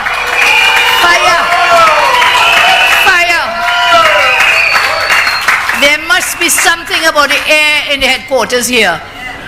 There must be something wonderful happening in our new headquarters, giving us the power, the firepower and the energy here tonight. So let's thank God that we have this new headquarters. And so we had to reschedule our normal Monday night report because of the Parliament sitting and the distances. But the place is full and overflowing tonight. So give yourselves a round of applause, all my UNC family. Yep. Let's thank our chairpersons, Councillor Ryan and Councillor Whitney. Give them a round of applause. Our two speakers tonight, Nasser, you are going to win that Sandy Grande seat.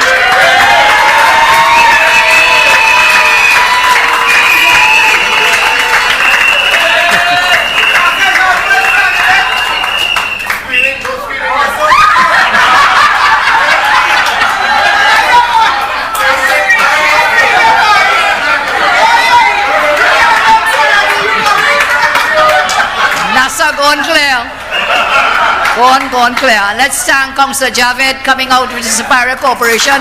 Rowley, don't even think about it. You will not win the Superior Corporation. It belongs to the UNC. Well, thank you, Javed.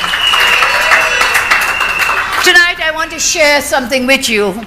I'm sorry, but how could forget Wade? Oh my God. Save the best for last. I didn't make a lot of comebacks tonight. Let's give it up for Senator Mark.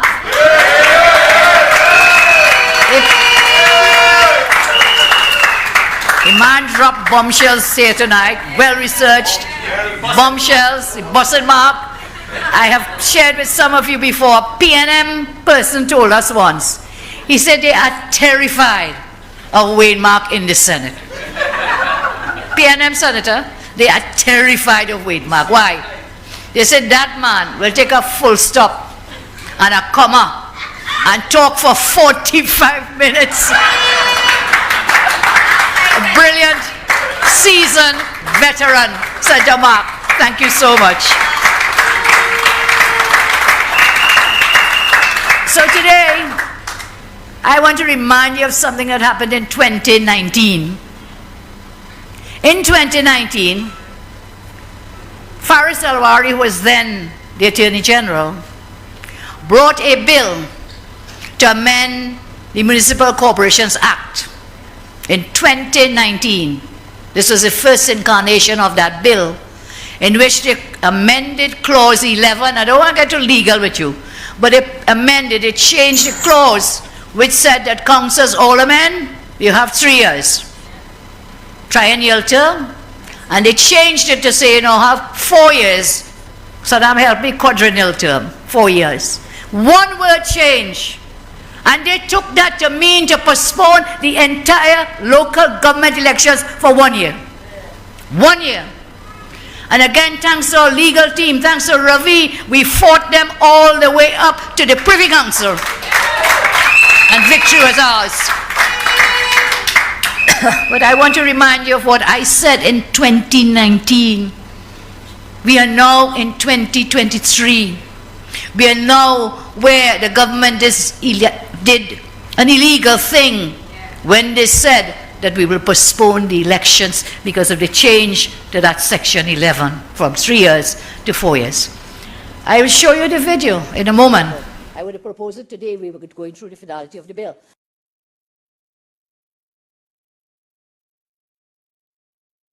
The 26th June 2019, page 82 of the Hansard, this is what I told them in the Parliament in 2019, when they changed the law from 3 years to 4 years. This is what I said. Go ahead. I would have proposed it today. We were going through the finality of the bill.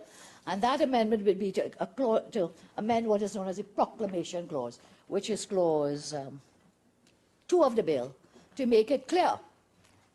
The proclamation says this act will come into effect on a date to be proclaimed.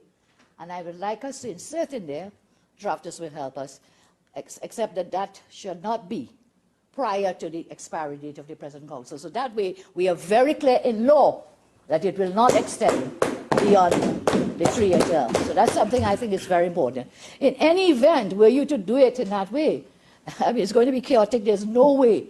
The very complex activity and administrative things that have to be done can be done in time for that to take place. So that's my first point. And I make the point again, I think it is very important for us to ensure that we don't extend the life inadvertently of these councils. I make the point that delays have been, there's a poor track record in holding local government elections. Answer Siparia's question. This nonsensical argument.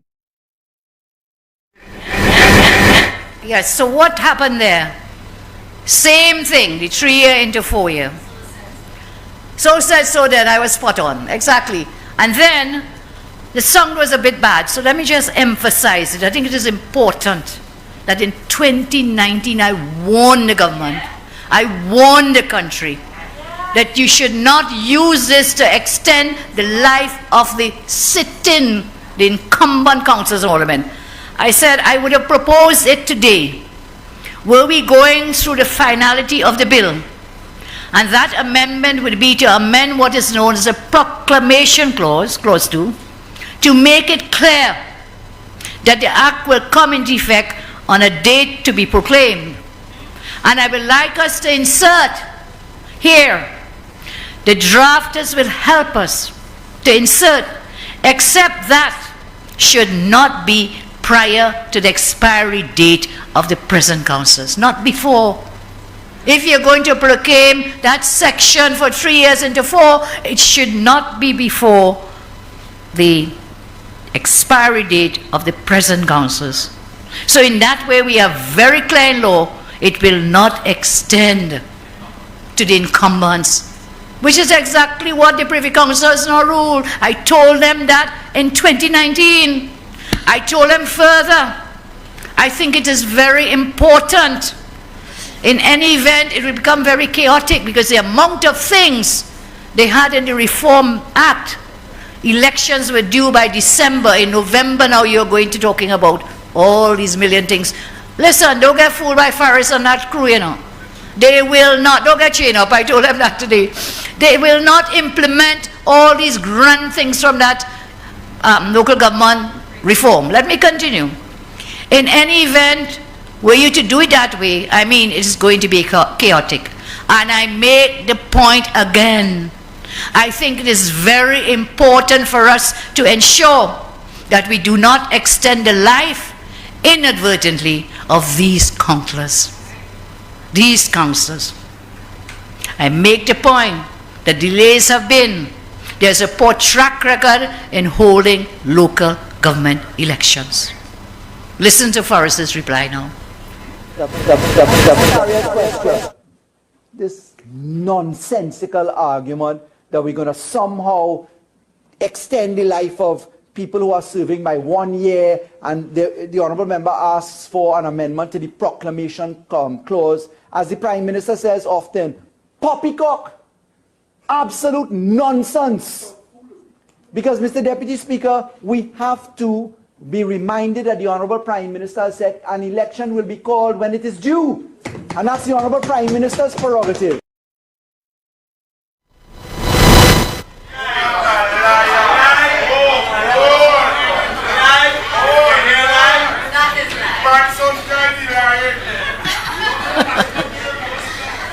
So I gave the warning then. I was spot on. I told the Parliament today, as I repeat to you, that I did not have a crystal ball. Because that's exactly what happened. I was spot on. I didn't have a crystal ball in 2019 when I said those things, but I knew the track record of the PNM. You cannot trust them.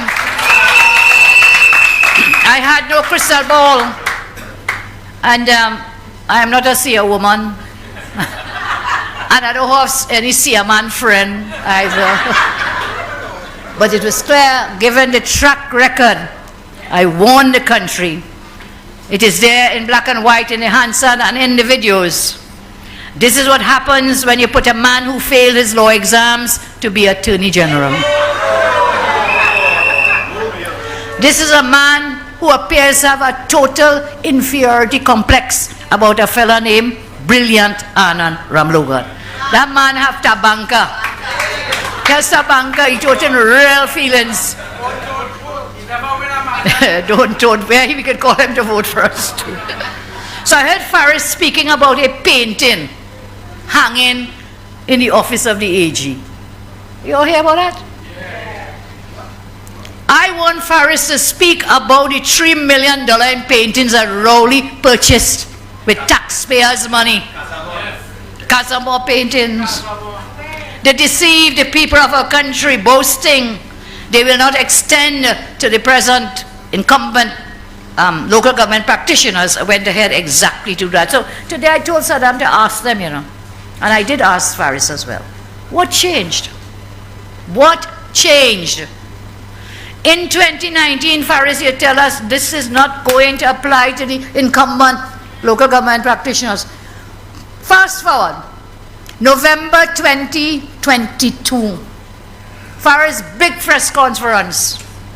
Come on, he say, we are proclaiming this section for me 3 years, 4 years, and local government will postpone for 1 year. What changed between 2019, I think it was around June, sometime was it June, let me check the answer, 2019, around June. What changed from then to 2022, November? At first I thought with this piece of law that it was just again government's incompetence, laziness and totally incompetent. But when I examined what happened, something intervened for the change of heart. They were not incompetent. They knew all along what they were going to do was to postpone the elections, but they didn't have the guts and the belly to come to the parliament and tell us that is what they intended to do. And so I asked, was that error? Because we all make mistakes, humans, we make mistakes. And when we make a mistake, we come and we own up if we are good, decent people. In fact, the new AG Amo has on 2 occasions come to the parliament to apologize because he lied to the parliament. Twice, and this man just became AG. Faris lied on me and said, I give what? Housing. Rental. I was renting property of my family and I threatened to take him to Privilege Committee. He lied. He had to come back and do what? Apologize. Saddam pull up Amo. When Saddam asked him questions about the legal fees, and now we have discovered legal fees to the tune of $1.2 billion to about 100 people in there. That $1.2 billion is just about 100 persons. Ravi has all the answers. So Saddam asked in the parliament, Amo, who are these people? How much were they paid? Tell us about the fees. Because you remember when they were there, when Anand was there, every day sounding about legal fees, every day. And they have now racked up a bill, 1.2 billion, does not include energy and finance ministries. Saddam said, well, tell us. So then what happened, Saddam, in another sitting, he lied in the Standing Finance Committee meeting recently, where again Saddam said, you did not give us this information. And again he got up and he said, but I gave it to you. I put it in the parliament. Do you hear a lie? That was a lie again. So he was forced, because Saddam brought the motion of no confidence, and he was therefore forced to come and apologize.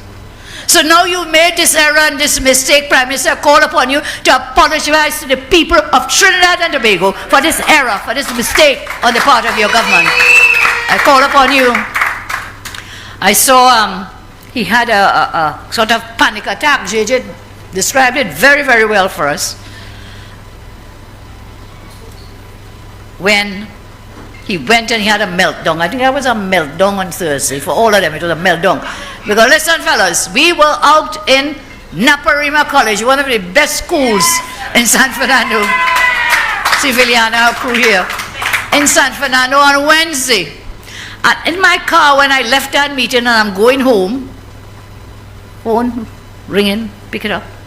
Somebody said, leader, I am told the UNC has put the PNM in panic mode right now, that's just after the meeting. They organized an emergency session to plan a meeting for Thursday in San Fernando. So we put the fear of God in them. Last Monday in San Fernando, and we put the fear of God in them throughout the length and breadth of Trinidad and Tobago. Throughout the length and breadth of Trinidad and Tobago. That is what we will do. So we saw the panic attack last week in San Fernando. He didn't go to San Fernando to tell people how he was going to make their lives better. No, others have mentioned it before me. He didn't say anything about what his plan is to bring down the out-of-control murder rate. He did not speak about how he intended to create jobs for people. They just spoke about the jobs. We had the plan, the Selwyn Ryan report. We had started to implement that plan. It is there gathering dust on the desk, on the shelves of Rowley's office. He didn't talk about how to provide new opportunities for young people. But you know what he went to San Fernando saying? You know what? No, just spoke about how he is and whatever. He went to cry about how I do call him Dr. Roll. You remember that?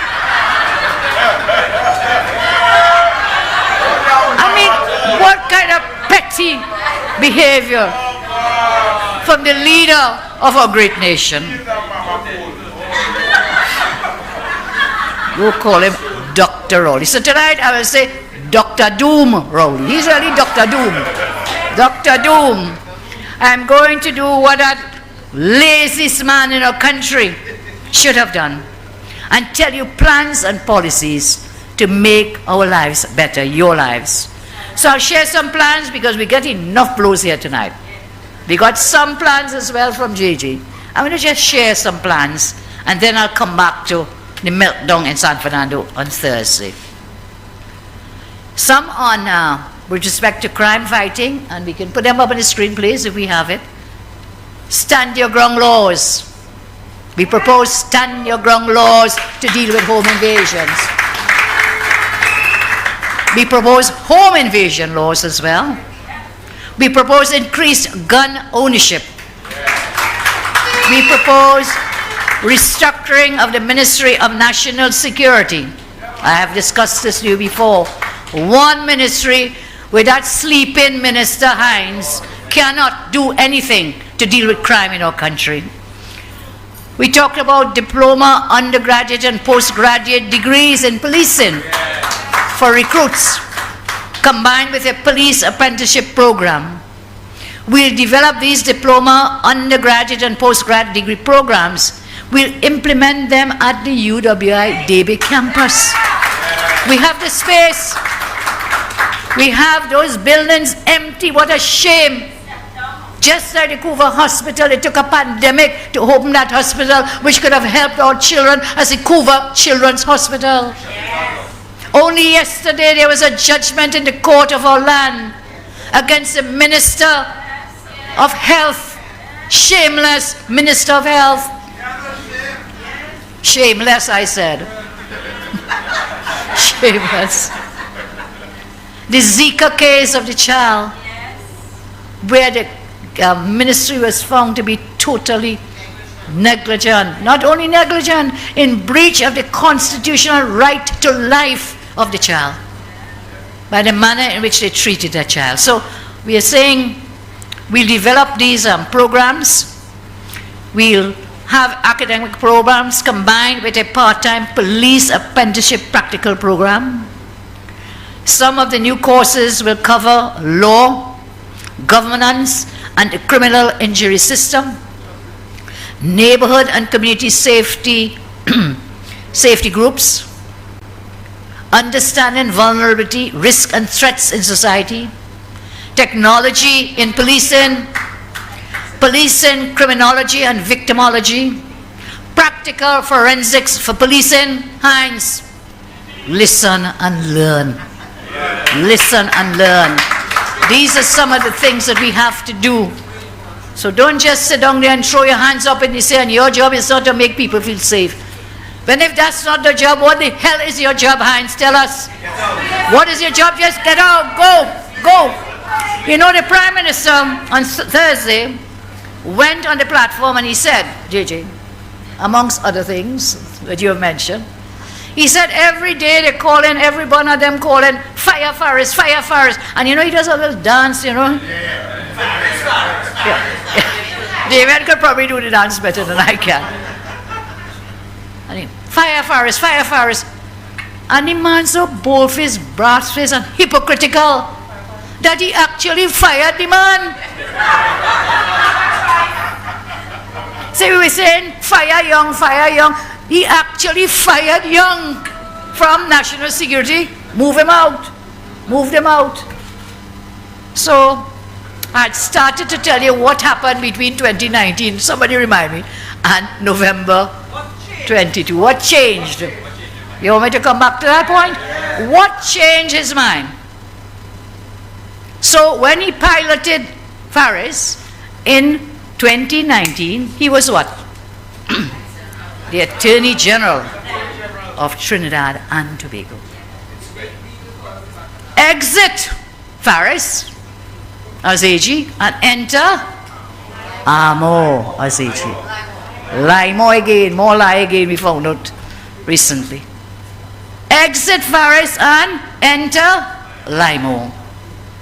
So what changed? Well, Limo is a big senior counsel. Faris is not a senior counsel, will never be. Saddam will get senior counsel long before Faris will ever get it. Jayanti will get it long before too. Enter Limo. And therefore, I told them today, and Faris grinning from ear to ear, from here to here. I said, but Faris, you were right. When you said that that amended section will not apply to the sitting councillors and aldermen, you were right. That is exactly what the Privy Council is saying. So what changed for you to come in November to tell us it does apply and whole year gone? What do you all think happened? I don't know if he said Obama, you know. Is the government was under so much pressure. They were afraid to call the elections. Yes, and they had gotten licks in Tobago. They were afraid, and they are still afraid. They were afraid to call the elections, so they run out the poster boy. Faris is the poster boy. Amo didn't do it for himself. And what did Faris say? And when I told Saddam, ask him again. I asked, he didn't answer me. When I asked him, you know what he said? He said, I was authorized by the cabinet. So it is a cabinet. And the case Ravi brought is Ravi Balgobin Maharaj versus who? cabinet. It was a cabinet's decision to come and retroactively apply this provision from 3 to 4. And then all of them sitting down there grinning today. But thank God for the Privy Council. Thank God. Thank God. So what happened? Exit Faris and enter Amo. The cabinet took the what you call it, the advice, because that's how the legal advisor to the cabinet, the AG, Rishi Tripathi will tell me that. They advise. So Faris, they say, Faris, you shut up. You go and see about road and drain and garbage and so on, and cutting bush and, you don't say nothing more law again, you go on. Bush lawyer, thank you. And instead, this so-called dunce senior counsel, Limo, they took his advice because they were looking to escape from the local elections. To tell you how dunce this fellow is, I'll come back to the plans. I'm sorry? Must face polls. Who, me? Paris. He must face the polls? Okay. When that next election comes, I guess. I just want to raise 2 little points out of to show how dunce this AG is. So he brought this new AG. You know, I told them that in the parliament they were laughing at us, and Faris grinning. When I say, oh my God, I never thought we could get a worse AG than Faris until we got Limo. I never thought, in order to say be careful what you ask for. Be careful when we say fire him, be careful what you ask for. So I'm looking for the amendments. So he brought 2 little amendments. We debate the whole bill, okay? Finish. We go into committee stage. I'm trying to find it. Did someone take my paper? Remember, you all didn't give me all. Okay. Check live. Oh. The note taker himself. Got it. Okay, guys. So the man bring an amendment. So he circulates the amendment, which is the practice and the procedure, and the committee stage of the bill, and he brings it, and we have it. So this is just before we finish debate, you know. He didn't even tell us in the debate what the amendments were to be. So we what you say, buying cat and bag. You don't know what he coming with. So the last moment he puts out this. First of all, he brings an amendment in the preamble, to insert after the second recital. Look at trouble with them kinds of words, is what he wanted us to insert. The following new recital. Hear what he wants us to put. And whereas there have been 2 by-elections during the period 2nd December 2022 to 18 May 2023. 2 by-elections between December last year to 18 May, when the day the judgment come out. There were no by-elections, we all know that. That's what he wanted us to put. This dunce, I'm saying it again, dunce Attorney General. I regret I have to say it. That is what he wanted us to do. Then here the second one. So he bring 2 amendments, okay? And they're both total. I don't know where this man live in. Where is he?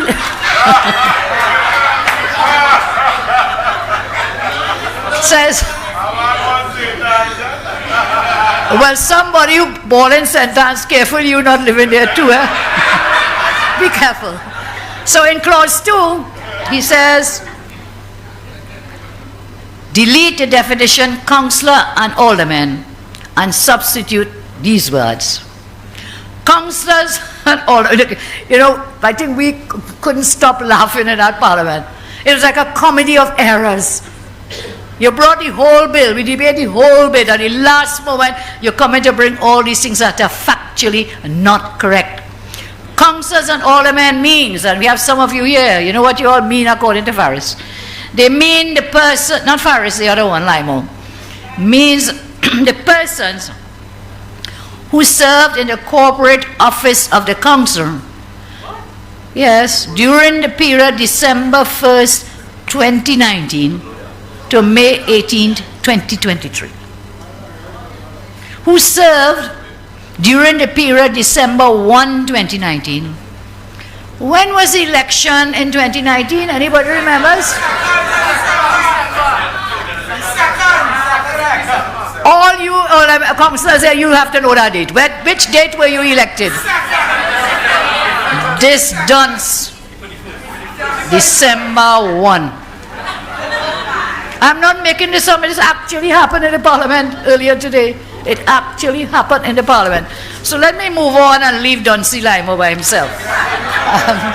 And let's get into some serious business. So I was sharing with you on the screen, and I'd reached about policing, criminology, and victimology. Can we get it back up, please? Thank you so much.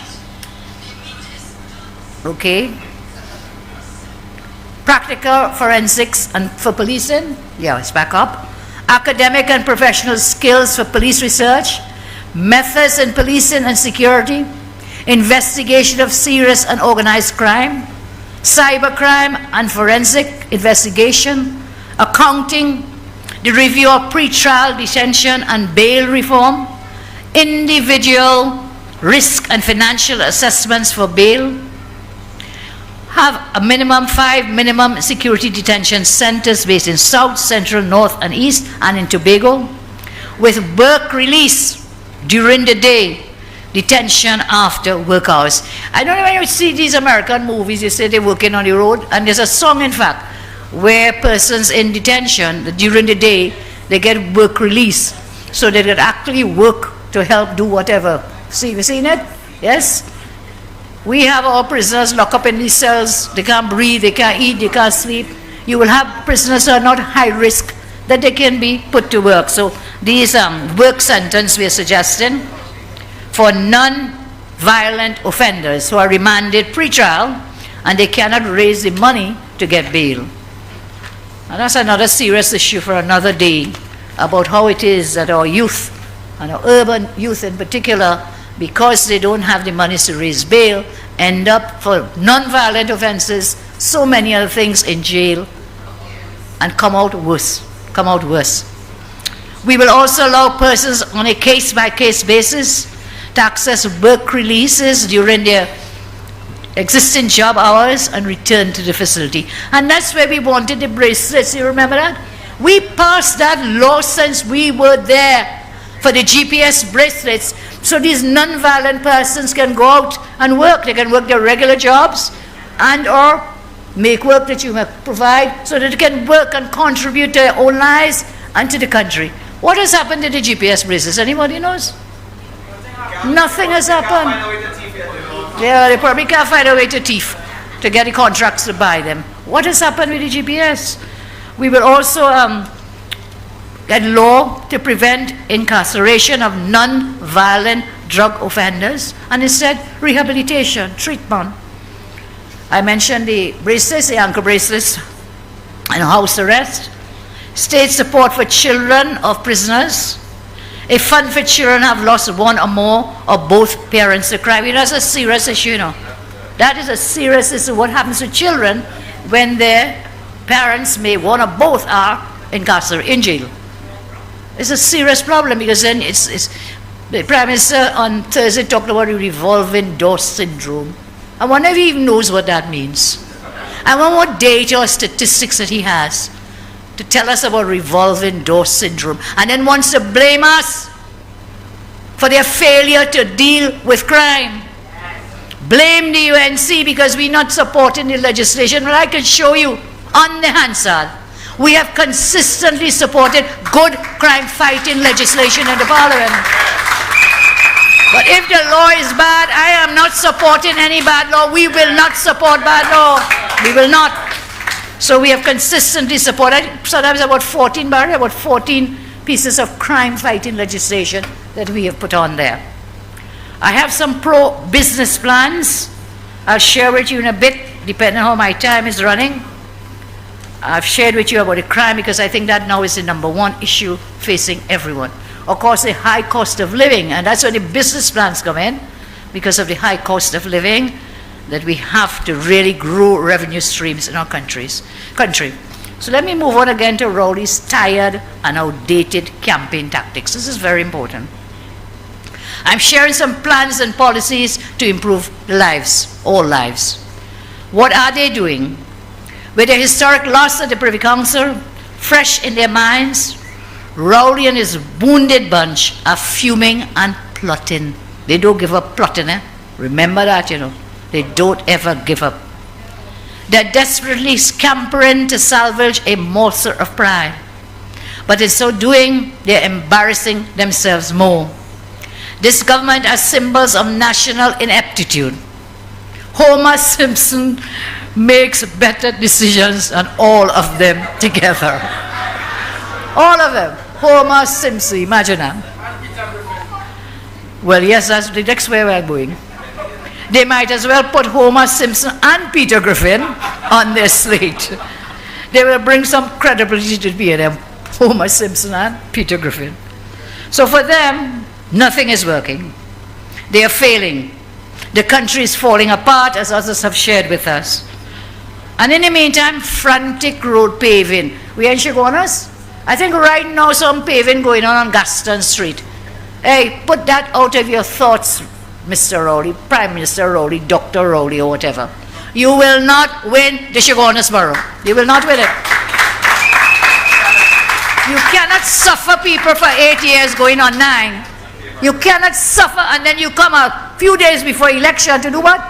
Paving road. I told you last week, the PNM thinks you are stupid. They think you are foolish. They think you are dotish. But the only dotish ones are the PNM themselves. You are smart. You are winners.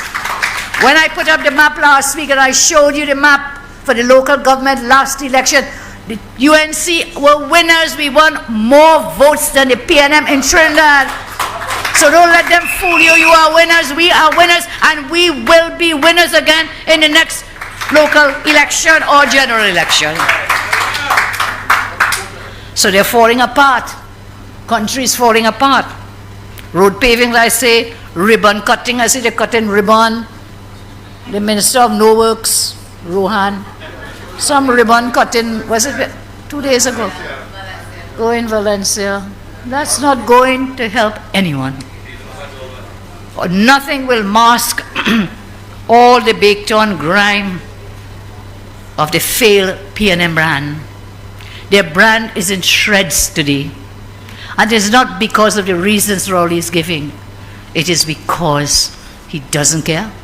It is because he's a lazy, wicked man with no heart. The man kept shouting, heart of stone. He may be a geologist, so he knows all about rocks. But he has a heart of stone. Every cold heart and all those others. No heart. In fact, it's no heart. Heartless. Every morning, Rowley faces his failure at his front gate. Right in St. Anne's and Glencoe every single morning, like rapid fire. His murders, home invasions, rapes, robberies, high food prices, unemployment, increasing electricity costs, increasing water costs, increasing phone charges, property tax, decline in GDP that Wade told us about, natural gas shortages, poor roads, flooding, non-existent health care, inflation, increasing death levels, business closures, massive retrenchments, Balijay House corruption, a crashing justice system. Rowley addressed none of these, not one of these in his addresses, and nor did any of his ministers. So why is he not speaking about these issues terrorizing our citizens? He knows he's the laziest prime minister, most cruel to our own people, our citizens. He knows his inner circle is as weak as his self-control. What does he do? What does he do? Of course, we say nothing. He grabs for the only thing he ever grabs for. He grabs for the only propaganda card that he can reach. He grabs it, and that is the race card. Race card. Jillian, I think, explained it so well for us tonight. I endorse everything she said. So don't get chained up, people. Don't get chained up by this wicked, lazy government. Don't get chained up. He grabs for only the things that he always uses. And tonight, I got a leaked copy of his, no longer a roadmap. Yeah, I have to, well, I get it leaked. I have to hide it. Huh? Yeah, but that's a little water doesn't hurt. We all need water. That's a leak, okay. Okay, that's a leak. So I got this. Rowley Propaganda, the ultimate disinformation guidebook. Rowley Propaganda, this is a playbook, yes. The Rowley's Propaganda, the ultimate disinformation guidebook. So let's see what's in it. Can we put up the clip, please? Let us look at his magnum opus, and you know what that means. Your magnum opus is a body of work, you know, your greatest body of work. So 1, blame UNC. Songs familiar? Move along. Can we move the slide? Blame Kamala. Move along. Blame the people. And I should add here, blame the people and the media. 4, cry, race. 5, life for everything. Songs familiar? Life for everything. And then what? Repeat over and over and over again. Over and over again. I want you to etch this in your brain and in your memory, because this is their playbook. And they have started it again. Thursday was the beginning of their campaign. Every single one of these buttons were pushed in their Thursday meeting. Can we look at them again? Because you will have to put them in your brain and learn to answer them and deal with them. Let's look at it again. 1. By Rowley, yes, by Rowley. First published 95 when the UNC came into government. Blame UNC. Blame Kamala. Well, help me now, my voice gets...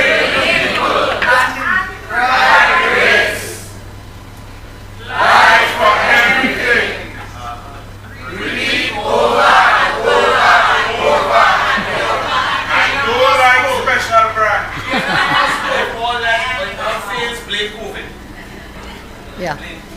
So that's the playbook. And if we understand the playbook, then we know what to do. Then we know how to do it.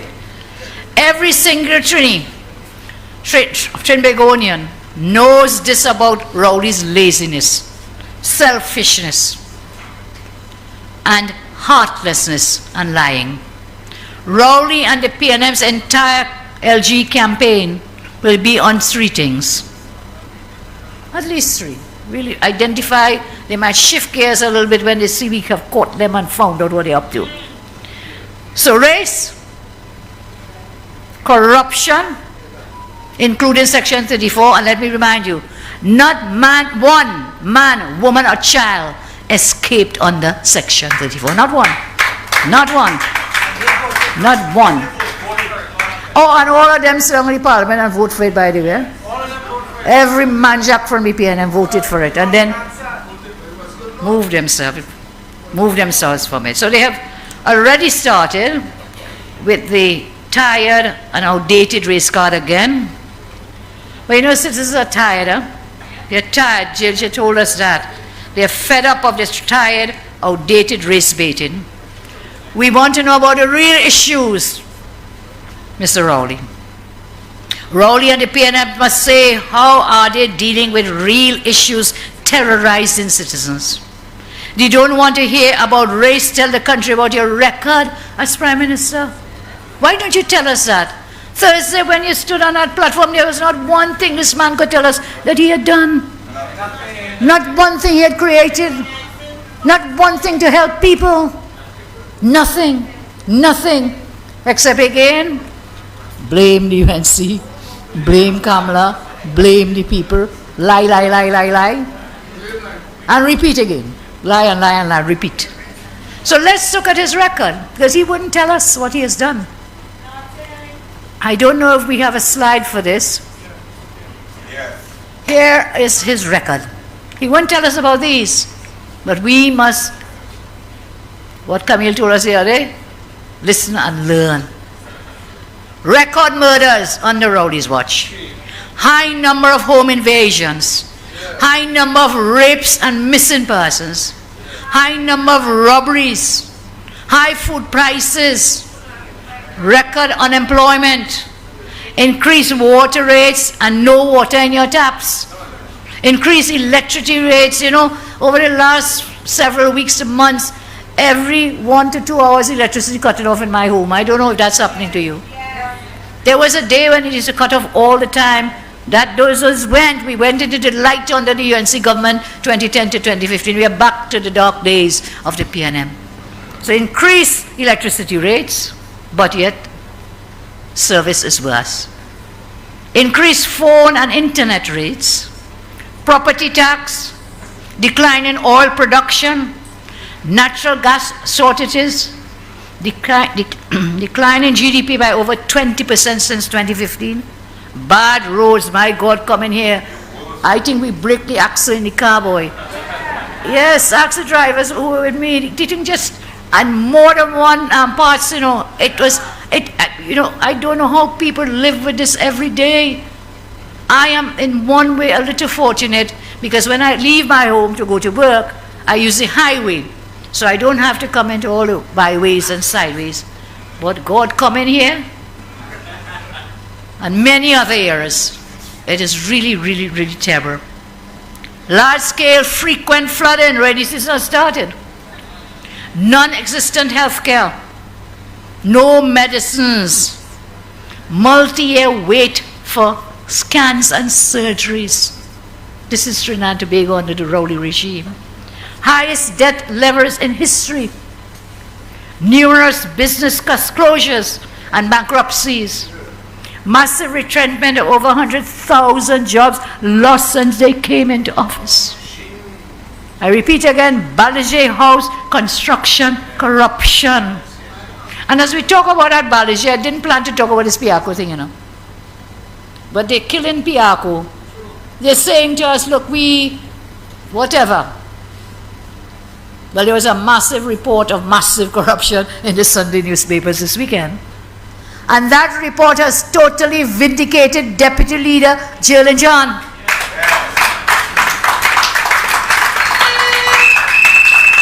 Totally.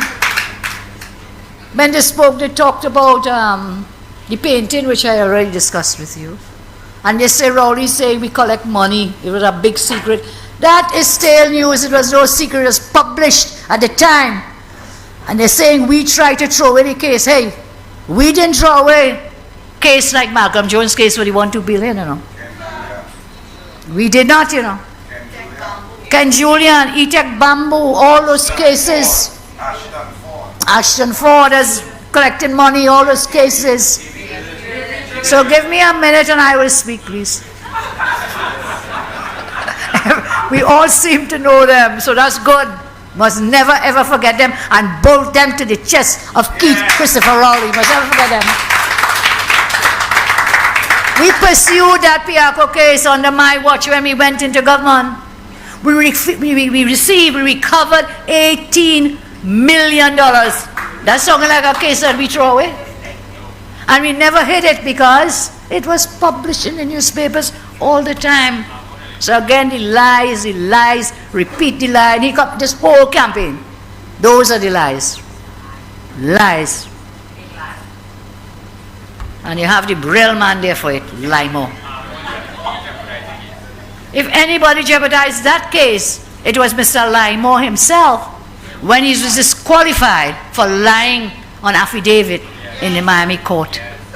If there was any jeopardy to the case. So, moving along, crashed justice system, PNM, interference in the TTTPS. Well, shall I go there a little bit? Because I sent out something saying that the officers who were involved with the Brent Thomas matter to be careful and get legal advice and so on. Yes, so now the Commissioner of Police send out a press release and whatever else. But this is the point. This is the point. Commissioner of Police, you should be watching and you should be investigating who gave permission for TTPS officers to go to Barbados and abduct Brent Thomas. Tell us. And the man you should be seeking to is former Commissioner of Police, MacDonald Jacob. You should be interviewing him. You should be investigating. So all the ministers saying, wasn't me, is like Shaggy all over again, wasn't me, wasn't me, wasn't me. Did these officers leave TNT under the watch of Commissioner of Police, MacDonald Jacob? Did they leave with his permission? Or they just pick up themselves and they went? You know, the truth will come to light. And if you don't tell us now, the UNC will win the government and we will investigate all of this. None shall escape. None shall escape. We have high amounts of school violence under Rowley. Out of control gang violence. Extortion of business people by gangs and some police. Unfair 4% offer, one of you spoke it earlier tonight. After 8 years, but a 20% increase. We did it well with the loaf of the what? Whole grain bread. Well, you could see it, you know, visualize it. Unfair taxes online, tire tax, VAT tax. VAT on 7,000 food items. Remember, I removed those things. VAT was removed from 7. They come and they put it back on all of them. Shame on them. Temporary jobs, low salaries, high fuel prices. I want you to remember these because guess what, troops? You have to go out there and campaign, you know. And you have to remind, because people have short memories sometimes. We have to remind them, what did you get under Rowley in 8 years? High fuel price. No, we got these things. High fuel prices, high transport cost, legalize marijuana for recreation. Huh? You're legalizing marijuana. That's so busy. You're so busy to legalize marijuana, causing havoc with children. High medication prices and shortages. They cut the gate, they closed the gate. I remember a little child crying in 2010. There's a video on the social media. Child crying, oh gosh, please. Camera going on, cut the gate, cut the gate. You all remember? Lies. I almost started to cry too. So when I went in, I made sure I opened the gate wide. I opened the gate. I made sure. And listen what else going on here with these people, you know. They cut the preschool funding. They cut free student transport. They cut the school feeding program. What? Food cards. They cut the food cards. They force citizens to take COVID vaccine, otherwise you will lose your job. Political affair interference in the police service and harassment of citizens. Weaponize excessive traffic fines on drivers to raise more taxes. Interference in the BIR to get information on citizen taxes. Again, we have to thank Anand Ramlogan, who has a case to come up before the courts on June 2nd with respect to this whole thing with the what you call it, Revenue Authority, TTRA, Trinidad and Tobago Revenue Authority, and the workers there. Interference to get BIR information on citizens. Illegal spying on law-abiding citizens. What did you get under Rowley? Yes, I know nothing to help you. But these are all the things that we got under his government. They weaponize, no disposable income for spending. They weaponize Forex for only big business. To destroy what? The small business. You know, today the chairman of the PDRC was telling me about what will be happening in the way they're structuring their processes for tendering and to get things. And now it is that every person who wishes to get a contract, whether to sell doubles or buy doubles, for the corporation to buy doubles, to buy bacon shack, to buy roti, to buy pilau, to buy all the nice things we like to eat, for a small function, they have to now register with the procurement regulator.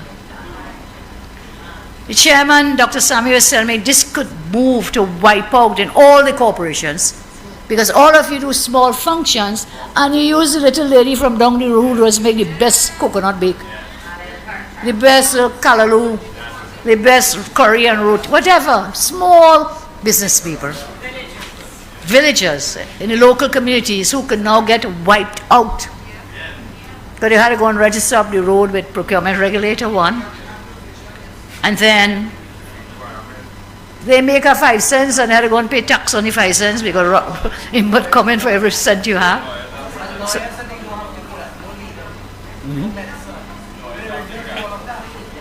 we had the exemptions there. In the meantime, for their friends and eater food lawyers, and the grovelers, yes, they removed legal fees from under the Procurement Act. So $1.2 billion. Yes, on the Rowley, you're right.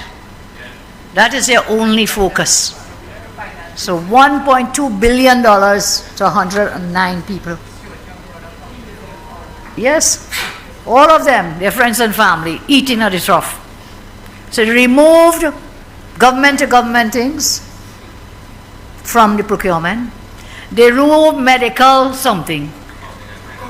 They moved accountant and financier. Who is the big time accountant and financier? NCB Global, is it Wade?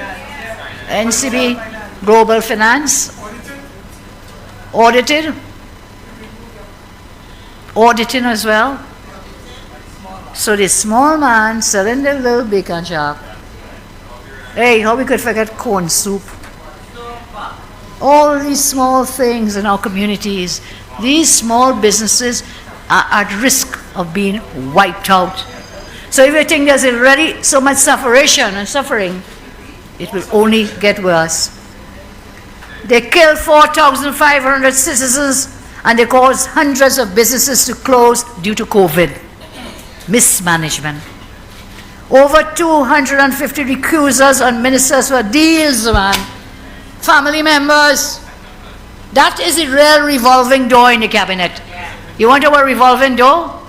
When it is, Faris gets up, because this rental property is my family property, so he had to get up and walk through the door. And then when Faris come back, Stiocheng had to get up and walk through the door. So a revolving door with these ministers recusing themselves over 250 times, man.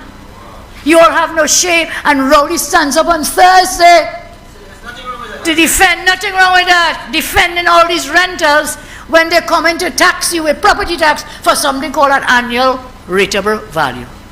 Not a real value. Nothing real, but this man collecting what? How many millions? $23 million is more than that. When you add up all the four, it's about 4 or 5 properties. 4 or 5 properties. Recusers, that's what you're getting under Rowley. And Rowley himself had to recuse himself one day. What did he recuse himself from? Saddam will tell us.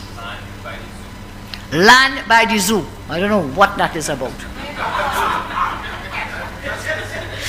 No, is that real? Okay, it's real. Maybe it's for the goats. I don't know. Okay. Point Lisas and Petrosian closures. Massive loss of jobs. And by the way, I wonder if this is true, Wade. You have good way of getting leaking and bombshell and thing.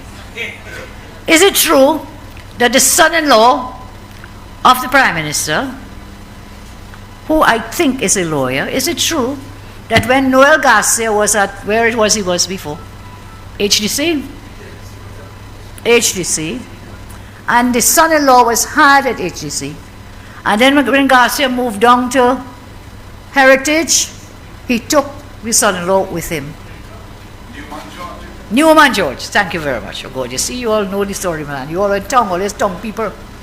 Newman George. I'll tell you another day, so this is his son-in-law. And I'll tell you another day about the sister of the spouse of the Prime Minister. I'll get Anil to check it properly and then I'll share it with you. So they're taking care of their friends and their family at your expense. Massive job loss. Migrating to Guyana. Imagine we used to laugh at them Guyanese. Oh God. Trini Airplane laugh at Guyanese people, you know. Shameful. When they used to come here in the airports, they used to treat them so horrible. And now Trini going by a dime a dozen flying off to Guyana looking for work. All because this wicked government shut down everything and collapsed the country. So Mr. Rowley, talk about your record. Let us talk about that. Piarco was a quarter century ago. Will someone please tell Mr. Rowley that Mr. Pandey has retired and he has nothing to do with today's UNC? So don't tie that to me. Go where you need to go. Tell us how you're dealing with real issues terrorizing citizens. Go and read the article in the Trinidad Express and see that Sunday Express massive corruption headline. It was DPL John because you call the lady name on platform. You call JJ name on the platform. You don't call her name. You say the DPL of the UNC. You call her name and it's Piarco fiasco. And when you read the article which is based on the Commission of Inquiry into the airport, you will see that it was DPL John who stood up against what was happening in Piarco. So don't call the lady name. Don't put her in your comments. And I could talk about my record. I've shared with you his record. I could share my record with you, but it might take longer time, the time we have here tonight. So let's talk about that just for a little bit, just to get the comparison. Do we have it? Okay, well, help me read. 2011 had the lowest murder rate in the last 18 years. Who was in office? The UNC-led partnership. Stand your ground on home invasion laws that we want to bring. We are talking about legal firearm ownership. We installed over 1,500 CCTV cameras. Tonight, Ms. John talked about the CCTV cameras. In spite of what happened to Andrea Barrett, up to now, they have done nothing. Nothing, as Naka says, they just don't care. We brought serious crimes down to the lowest in decades. We had low food prices with the no VAT. We had the lowest unemployment rate ever. We must not forget these things. We never increased water rates, remember that? We had a policy of water for all. We never increased electricity rates. We are saying, at the time we campaigned with axe the tax, now we are saying, scrap the tax. We maintained oil production. This government has brought the oil production to the lowest ever. They've reduced oil production and then want to talk about production of oil. No shortages. Highest GDP under my watch in our country. We fixed most of the roads in our history. You all remember? Low amount of flooding. Why? Because they used to call us a box drain government. Building drains and cleaning rivers and so on. We built 3 hospitals. We started 2 more.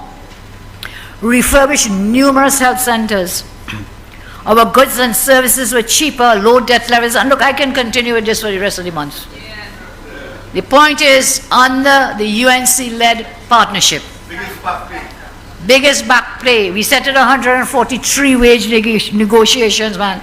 We gave out the laptops to our children. But they never were happy with us giving them laptops, you know. I remember in the parliament, they come and they cried it when we were giving the laptops, you all remember? They come and cried down all kind of thing wrong with it. You know why? Because they don't want the people to learn the truth. When we give the laptops to our children, their parents could have used it, their friends, their family, they will know what is happening in the country. but they don't want you to know. So all these things, we can talk, as I say, about so many others that are happening. So he's peddling false news. His propaganda, a current 19-year-old student of politics, communications, international relations will tell you that edition I showed you of Rowley's propaganda is outdated. From 95 till now, the world has made incredible breakthroughs, like the internet, as you know, smartphones, advanced medicine for diseases, even the birth of new nations. And Rowley is still grabbing for the only thing he knows, as I told you, a tired old book of how to lie and fool people. Tell them it does not work and it will not work.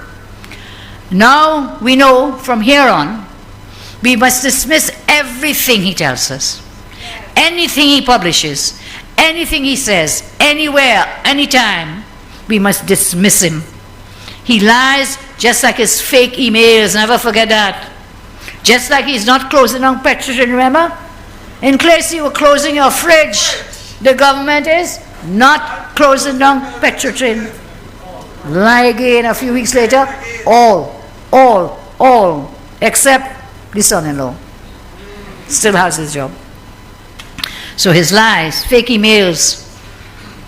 He didn't interfere in the merit list, just like his big game changers that never happened. Give the workers 4%. I'm talking about the lies that he's feeding to us.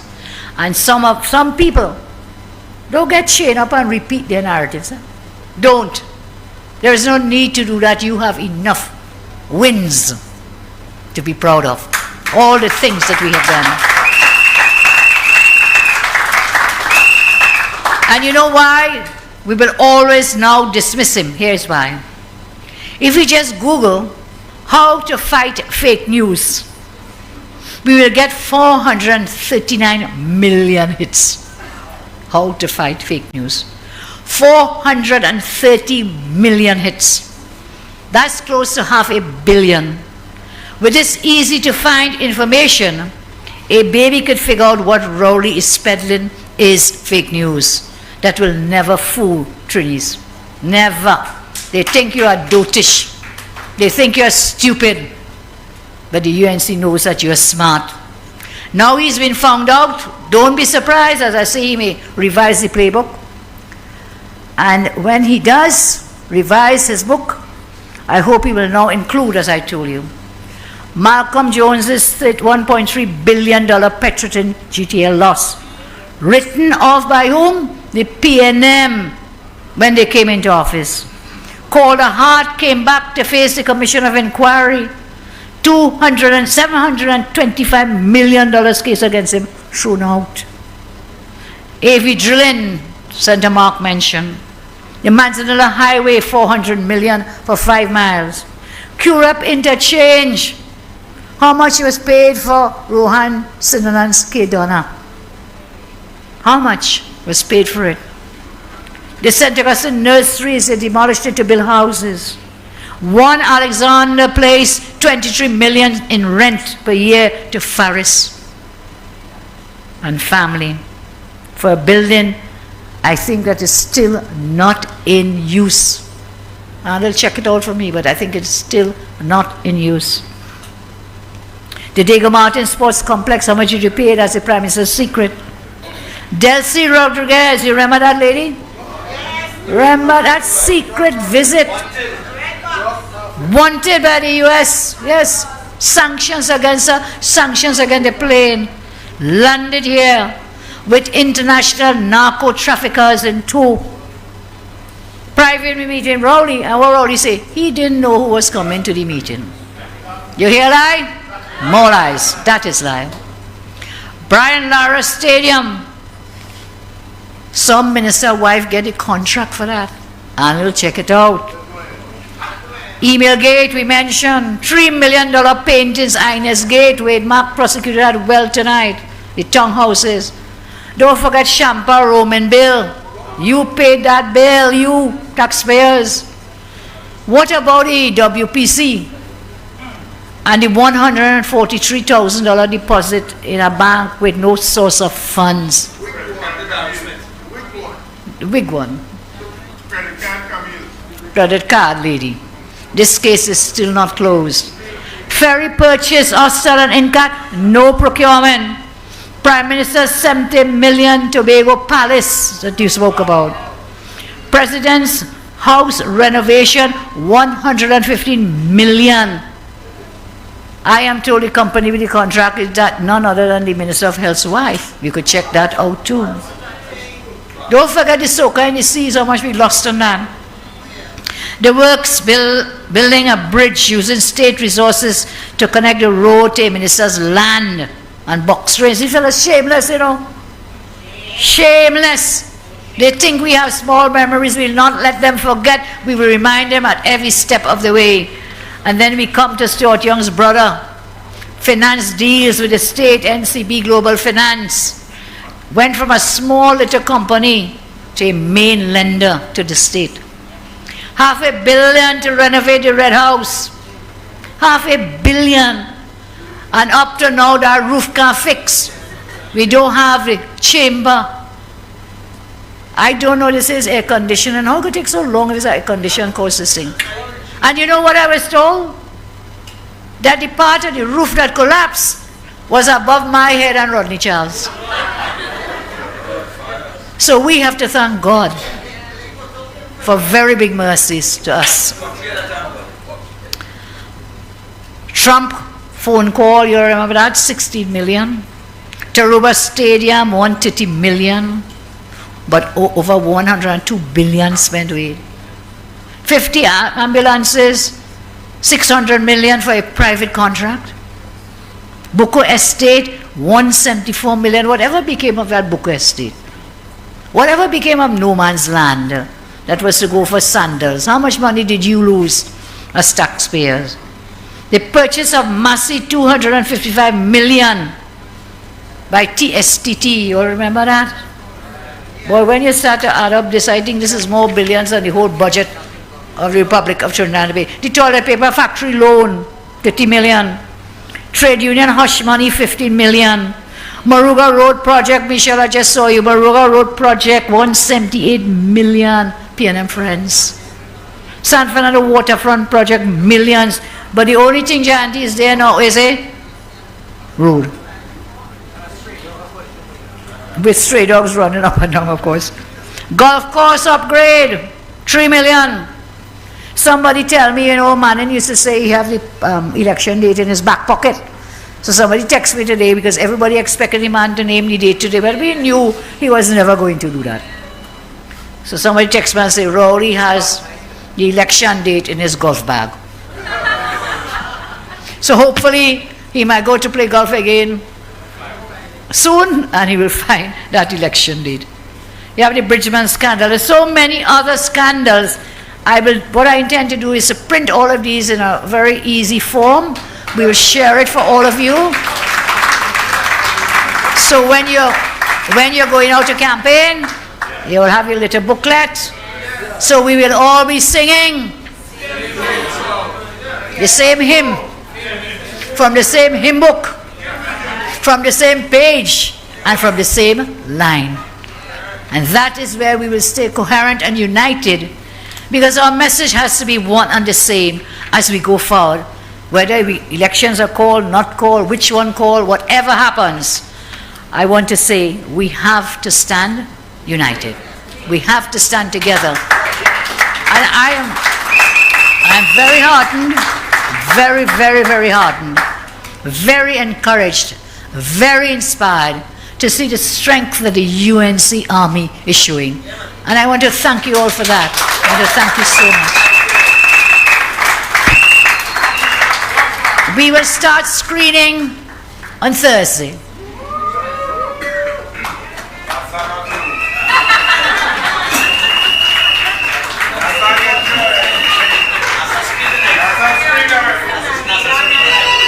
We will start on Thursday. The General Secretary will advise accordingly which ones of you to come on Thursday and the time. Of course, we now have this beautiful headquarters, so all screening will take place here in our new headquarters. And I look forward to seeing you. With you? With your tassel? With your crew? We must liven up the place on the road to victory. Come out, come out, come out, come out, come out, come out. And as we go into this election season,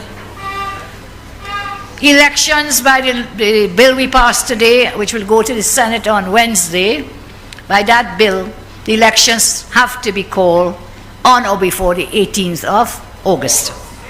And then we have the 3-month period of 35 days. So we have to back up somewhere in July for the latest, that we will know the date. But in the meantime, given there's a 3-month window opportunity, I have taken the liberty of writing the Prime Minister to request or to call upon him to bring in international election observers for the election.